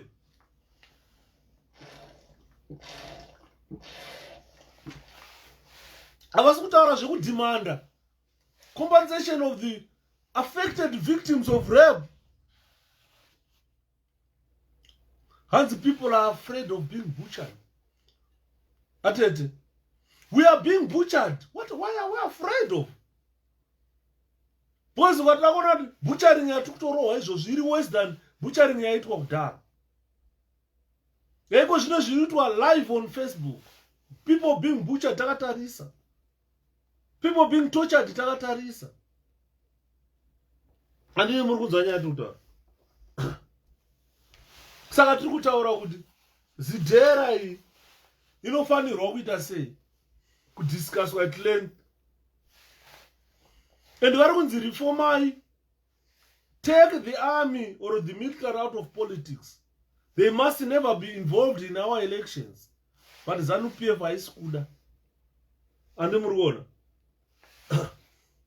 Havasi kuda. Even equal zvanaitaura kuti another pillar of democracy is the media. There must be equal access by all parties to ensure transparency during elections. By now, we're going to talk on pamusora mchona mnanga gwaji nditambire ipai. Chiona uchamisa achitemwa nematombo achienda kwaari. Andiri muriona. Zimbabwe should enforce the ruling yakaitwa neSADC. Muri kunzi imimi enforce. Because kana mchiti muri lawful, muri constitutional. SADC ruled. You can't enforce that ruling. Makatora Hans Ezra been attacked recently. He's afraid. Andiri maona nyaya yacho. Ko inini sendisiri kutya naye atete. I've been attacked recently. My car's destroyed. I'm still talking. I'm still urging Zimbabweans to rise up. Andimona. Saka ndikarowa ndakatochwa inini. I've never been silenced by torture. I could have been killed neZANU-PF, but I was never silenced. Ndaingotaura ndiri kuZimbabwe. Ndichitochwa ndichibuda muzvitoksi, mukaenda paSW radio ndaingotaura. Ndichibuda muzvitoksi, ndichitochwa, ndichitwa sei, ndichirohwa, ndichiurayirwa hama neshamwari. Andina pandakanyarara kutaura. Andina. Saka ndikatya inini, tikatya tese nyika yese. ZANU-PF yoita madiro naye. ZANU-PF yoita madiro. Because what they should simply do is, if I go, I'm going to meet the Archbishop of Canterbury. I'm going to tell him to say, tell ZANU-PF to comply with the Zidera. Tell ZANU-PF to comply with everything that has been said. After that, then the countries would consider removal of those targeted sanctions. After our army stays out of our elections, after all these reforms are done, as you are out of Zimbabwe, Mkoma Yuda, it's different. I was in Zimbabwe. I was never tortured in the UK. Royal Linda. I was never tortured in the UK. I was tortured in Zimbabwe. Kwandaitaura zvandiri kutaura izvi. Andina kubva ndambonyarara inini. I was tortured in June 2003. And no surprise when I'm because I was Zimbabwe, I was tortured in June 2003. I was suspended from work on the 27th of September 2001. I went through courts. Ndikaenda through tribunals. Ndichitongwa inini. Andina kumbonyarara. Ndakaenda pachigroup maximum pai ndikanotongwa pachigroup maximum kuti wada kupfura ZANU-PF chairman ainzi 𝗪𝗃𝗀𝗪𝗏. Andina kumbonyarara inini. Andina kumbotya ini. Ndozvandiri kutaura. 2001, I was suspended from work on the 27th of September 2001. Ndichinzi I'm an active member of the MDC. Vanhu vachipfurwa vachiurawa makomrades achipiwa pfuti. Handina musi wandakambotya. Ndaenda ndichiadresa maRarare kuHarare East. Handina musi wandakambotya. I spoke about the bad governance. I spoke about Zimbabweans to say rise up guys. Handina musi wandakambotya. 2003 ndichiabductwa inini kubva pachipinge prison. Ndichitorwa ndichienda kunotochwa. I lost hearing. I lost teeth. I was put under intense pain. Ngana ndakafa inini. Asi handina musi wandakambotya kuti ndichafa. Because kana kuri kufa ndekwaMwari, handina kana musi wandakambotya kuti ndichafa. June 2003, ndakaenda 6 days of torture until I lost my hearing, until I lost my teeth. Ndirimo muZimbabwe, handina musi wandakambotya. Ndakabva hapo ndikaenda mukoti, ukaenda kuchipinge prison, kuchipinge court. Munotsvaka marecords akaNdishepherd muverenge majudgments airohwa nemamagistrate. Ndichiatakwa, ndakati this is not first time to be attacked guys. 2002 muna December, ndakatakwa nemaCIO nemapurisa epeace. Tikarovana zvaityisa panonzi paDzonzai kuchipinge muna December. Tikarovana 2002, tikarovana zvinotyisa. Handambotya ini. Vakauya vachindivhundutsira vachindipfura. Tikarovana zvinotyisa. Ukaenda muchipinge nhasi, enda unobvunza vanhu kuti hondo yakaitika panonzi paDzonzai nemugadhijeri aNdishepherd nemapurisa epeace nemaCIO. Chii chakaitika paDzonzai? Kumagaza, kunonzi kumagaza iuko. Usiku wakaita masikati vanhu vachirovana ipapo tichidzosera. Uri kunzwa? Ndikanopinda mukoti inini. Ndikatongwa nemhosva yekukuvadza maCIO, yekukuvadza mapurisa. Handina kumbotya inini. Ndaive muZimbabwe, ndandisiri kuUK. Handina musi wandakambodedera kana mumwe musi. Ndikarepresenta nelawyer ainzi 𝗪𝗵𝘁 nanhasi ariko kuchipinge, mungamubvunza. Ndikafonerwa naRoy Bennett vakati baba muri gamba baba hamutyi baba. Ndikati ndotye chii? Ndinoona mumwe munhu achitya kutaura chete kuti guys tikuda compensation to the people of Matabeleland who were massacred by these people. Vanhu ava vakupera kufa without taking accountability of the crimes that they committed. Handina kutya inini. I was there in Zimbabwe. Ndichitaura kutaura kwandiri kuita. Hondo dzichiuya ndichirwa, ndichisungwa ndichienda kumakoti, kumajeri, ndichivharirwa. Handina musi wandakatya. Kusvika ndauya kuUK, chakandudza kuUK, ndakafumura kubiwa kwaita maelections muZimbabwe 2008. I exposed everything. Dai ndaitya ndoba ndaifanira kutya. But handina kutya. Ndakaona rufu rwakawanda, ndakaona ropa rakadeuka. Hama neshamwari mumhuri mangu muchifiwa. Shamwari dzichiurawa. Handina kana musi wandakatya kana one day. Handina kana musi wandakatya guys. Zvinhu zvandiri kutaura zviri pamarecords. If you want to access the records, they are there. If you go to the High Court of Harare or High Court of Zimbabwe, the records are there. If you go to Chipinge Magistrate Court, the records are there. Zvandiri kutaura panapa zvine marecords. Handisi kutaura nyambo. Handisi kutaura nyaya dzatsuro nagudo. Ndiri kutaura zvinhu zviri in records. Zvekuti if you want to verify what I'm saying here, enda kuChipinge Court. Unotaura ndiri kudawo record rekutongwa kwakaita Shepherd nyaya yangu yakapera muna March 2003. Muna March 2003 ndo I think March 2003 kana muna June ndo pakapera ndakapedza kutongwa ndichipiwa judgment found not guilty and acquitted. Zvandiri kutaura izvozvo. Nyaya ndakatongwa kuchikuru maximum prison yandiri kuudzai ndo ndakatseretana kupfura chairperson weZANU-PF. Zvine marecords atori mufayira mangu that can be read, can be verified. Ndichitongwa pachikuru maximum prison paya. Handiri muri kunzwa. Zvinhu zvine marecords izvi. Zvekuti kana Zimbabwe ikasununguka ndozviri retrieve ndokuratidza aimese kuti tarisai izvi zvaiitika izvi.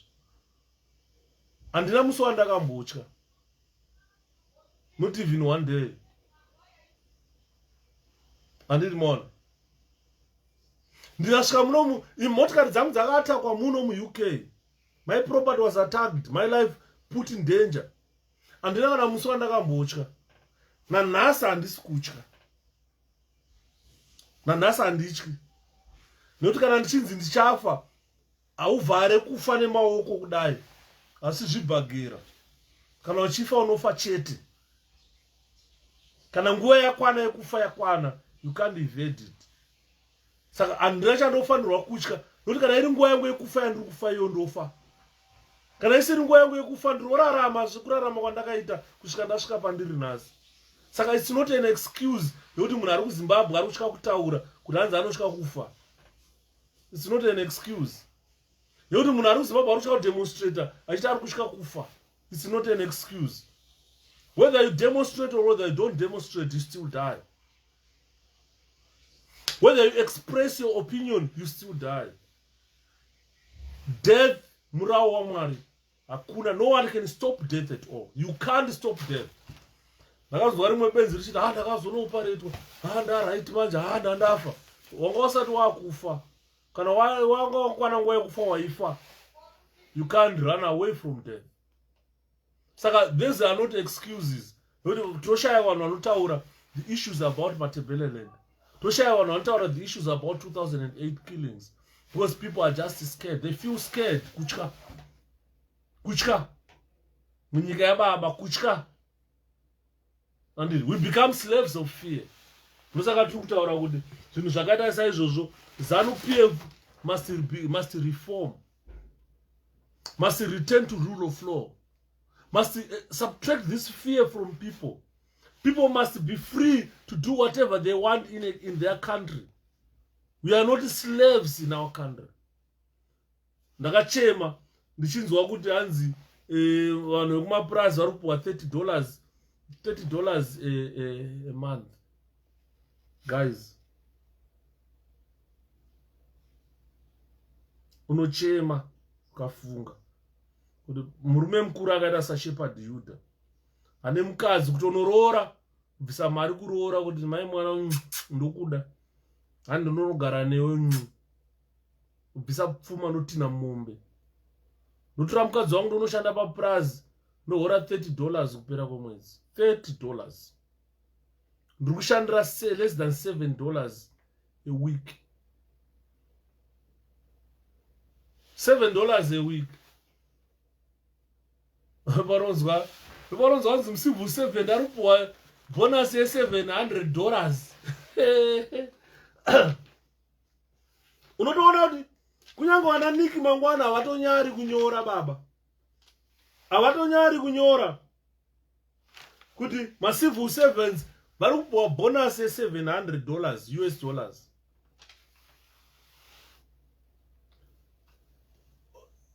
Hurumende haitonyari kuburisa news dzekuti murume mukuru anenge Shepherd-Yudah anopfeka camouflage ari kupuwa $700 as bonus.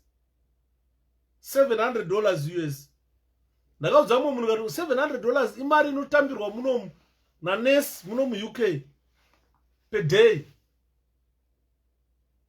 Akaenda nhasi kubasa nesi akashanda anohora $700 US. Mangwana akashanda anohora $700.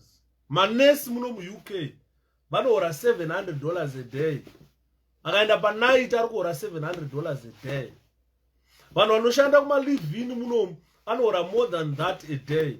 Ndo mari iri kunzi wewe iri kupuwa mhuri, iri kupuwa baba vane ndebvu vanogera kunotenga mushonga, kugera kugusa kubvisa ukushe, kuita clean shaven, kupfeka bhere, kupolisha njombo, kumacha murodhi, uchimhanya murodhi uchimba oyere hondo ayere ye hondo oyere hondo ayere ye hondo ayere hondo aye hondo oyere hondo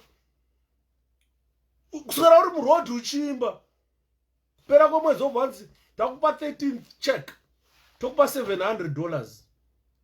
Unotoona benzi richipururudza kuti ndahora $700 bonus.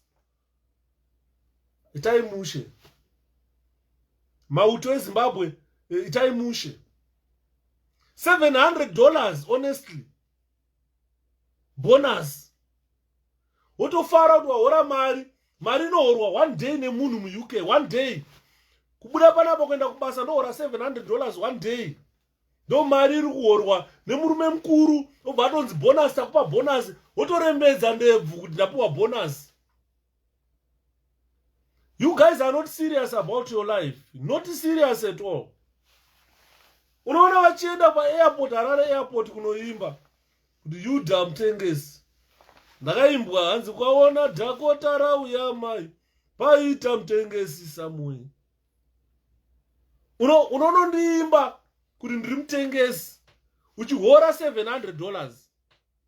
Ndakaudza mumwe munhu ndikati I've never been a ZANU-PF official, a ZANU-PF fan or anything. I've never supported ZANU-PF in my life. Chinhu chandogona kutengesa iMDC yandakatanga nayo. Kana ndanojoina ZANU-PF ndonge ndakunzi ndiri mutengesi ndondazotengesa MDC yandaifamba nayo. Andinobva ndamboda weZANU-PF, Zimbabwe haina chinotengeseka, haisina chinotengeseka. Chekuti unoenda kunotengesa Zimbabwe wobva wanzi uri mutengesi, haina chinotengeseka. Ine varume vakuru vanosunga ma-Sam Brown belts, vakatakura ma-AK assault rifles, vachihora $700 US, ichinzi ndo bonus. Kudhara taiziva kuti bonus ukapuwa bonus iwewe inenge iri ×2 kana ×3 yosalary. Ndo mari dzataita madirativhange. Dedhi waiti ukapuwa bonus waingoona ndo makore aimba naPatrick Mkwamba here vachimba inonzi bonus, vanhu vaipenga nebonus. Hanzi vamwe vane musoro nayo vanotengera mhuri mbatya huku nemupunga, Kirisimasi yavo yofadza. Vamwe vanoichengetedza vanozokwirisa kumabhazi vachinodyira nyuwere yavo kumusha nehama. Ndo zvakaiita kudhara. Hanzi waiti ukasvika paipo wabva wanzi tainzi vana Jonasi makore aya kwakuneka $10 katsvukuka ega. Ukanzwa kuti nhasi Jonasi wakadziruma, watambira bonasi yake, wechirungu tebhuru yatotsvuka, uri kuita kunaya vana masivanda parutivi, ona vosekerera. Jonasi wakiti. Ndisu taizana Jonasi wakiti makore acho iwayo baba. Waiti kana wakaibata bonus ×2 ×3 yosalary. Ukapinda mbawa usinganwe so wangosvika paboys rako kuti boys muri kumwei. Boys vati Shapiro obva wasiya watsvukisa tebhuru. Andora. Today monzi $700 bonus. Varume vakuru mopururudza. So pathetic. Ndikatarisa mauto ekuZimbabwe hana ndinonzwa moyo wangu kurwadza. Ndikatarisa mapurisa nemagadhijeri kuZimbabwe ndinonzwa moyo wangu kurwadza. Guys, ndinokuchemerai, ndokunamatirai every day kuti Mwari mvurai pfungwa dzevakomana ava vamboona kuti panyika pana banonzi yolo. You only live once. I wish the soldiers in Zimbabwe know that. I wish the police in Zimbabwe know that they only live once. This life, you only live it once. You don't go back to where you are. Auchadzoka kuita mwana mdiki kuti uzodzokera pa wakapinda basa uri paipa. Uchiti kana watanga luse simudza gumbo. Hai, arizi rako, hai, ndire musangano, hai, kana rikachoka, hai, unopuwa rimwe, hai. Andiri, obva waimba changu chimwe chana,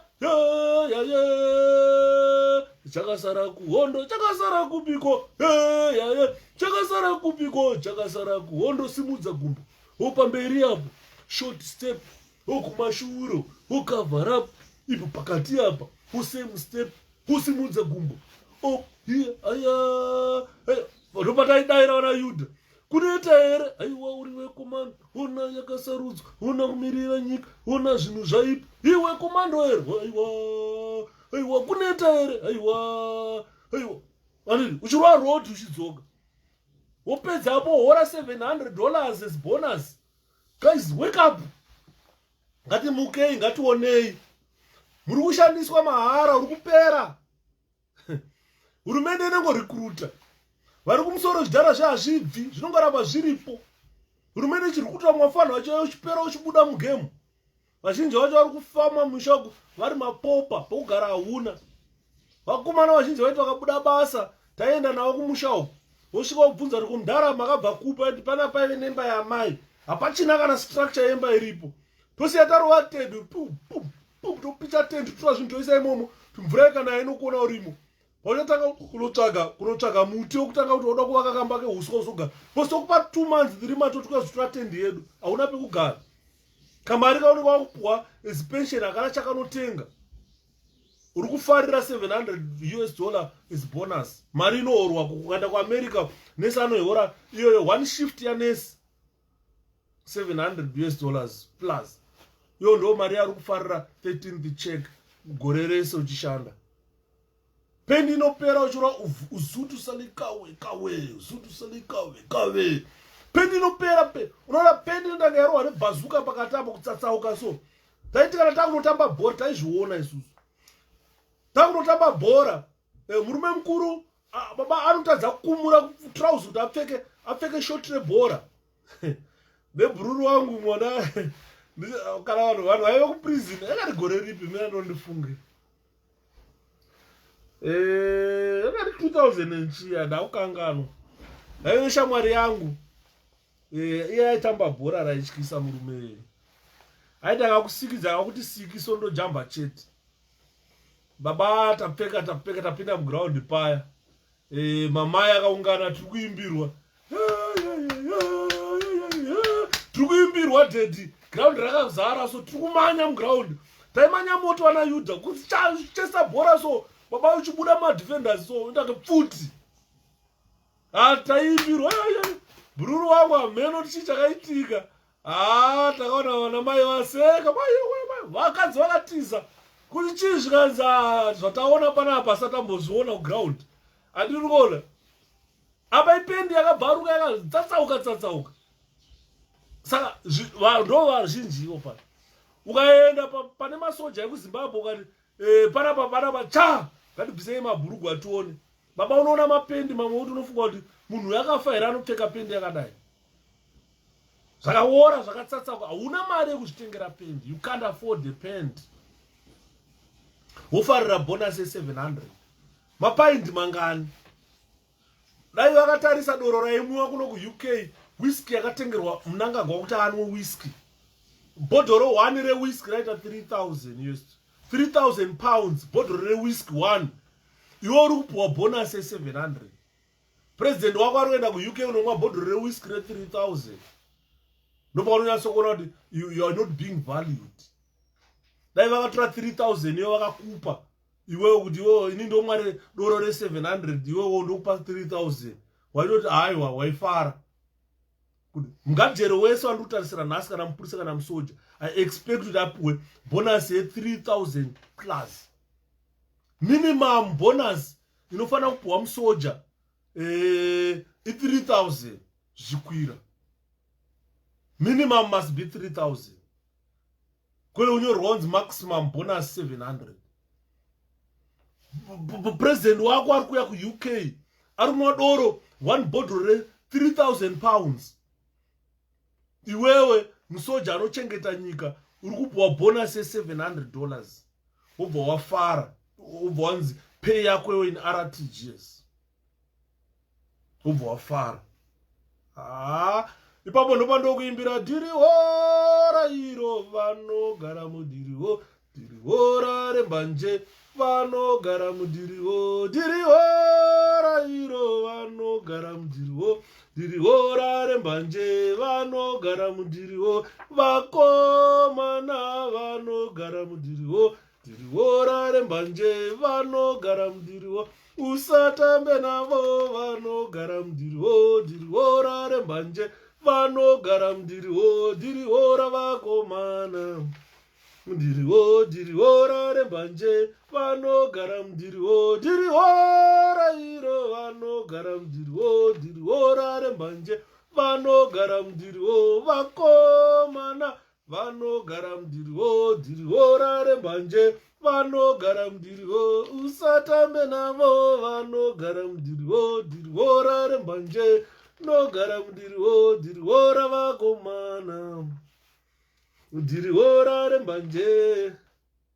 Ona dirihora iro.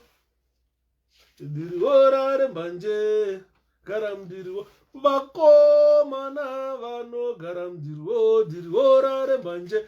Vano garam diriho. Usatambe navo. Vano garam diriho. Dirihora rembanje. Vano garam dirihora. Vano garam dirihora. Andoimba ipapo.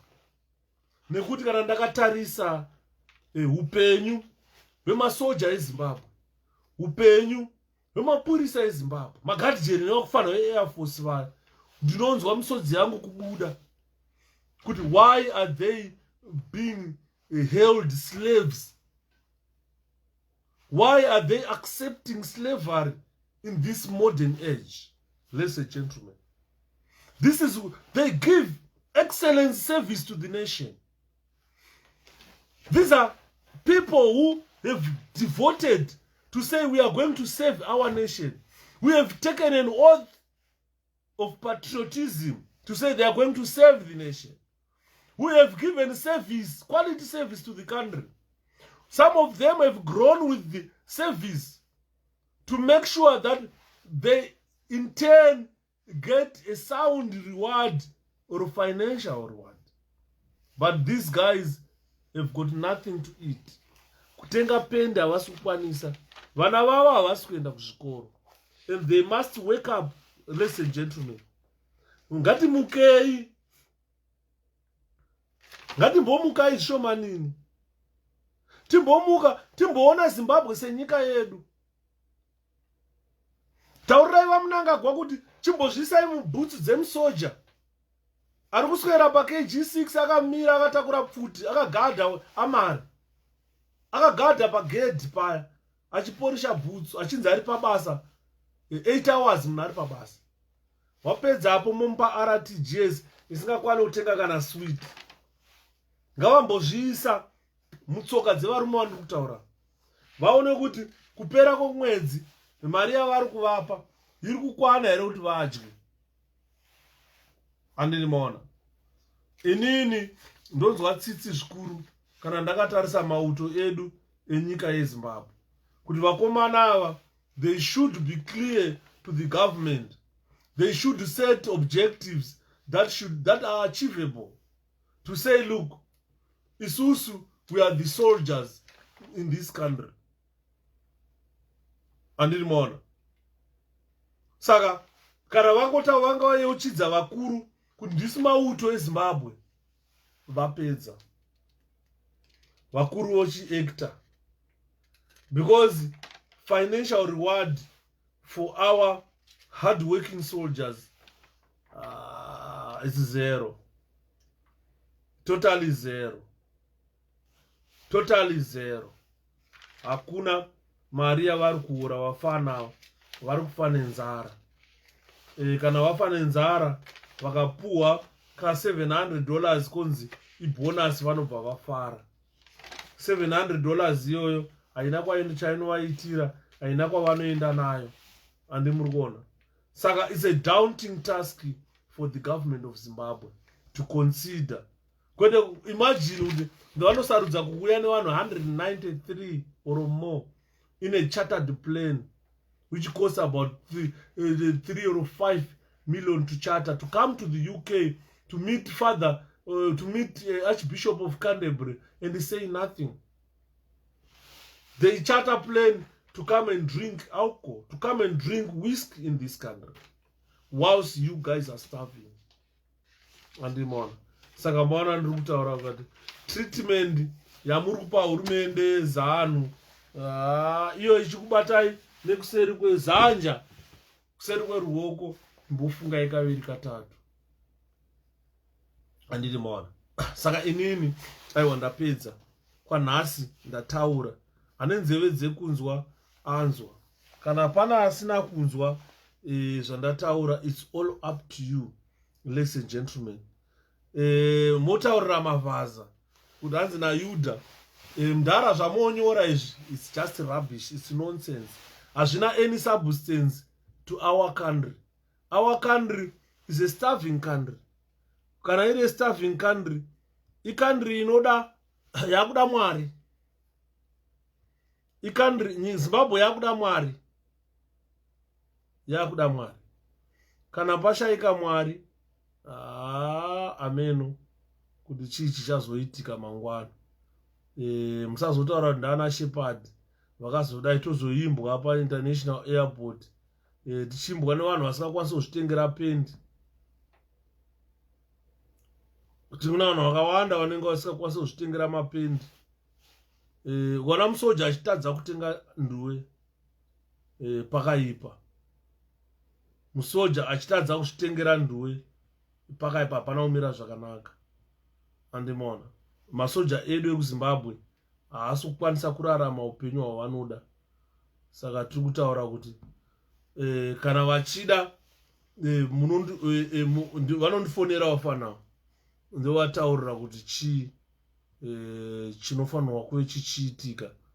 Andiri manzo. Ndataura inini about zvana judiciary, executive, tikataura legislature, zvese izvozvo kuti these are compromise. Andimona. If you look at the current composition of our parliament, they cannot impeach our president because the parliament has been disabled. Ndikati parliament ida paramende andimona. Saka ladies and gentlemen, ndaona general achipinda rikaindi good night kumunhu wese naye tozotaura mangwana good night. Kana mangwana ndiri 𝗵𝗃 ndamboitesta ndione kuti windo raita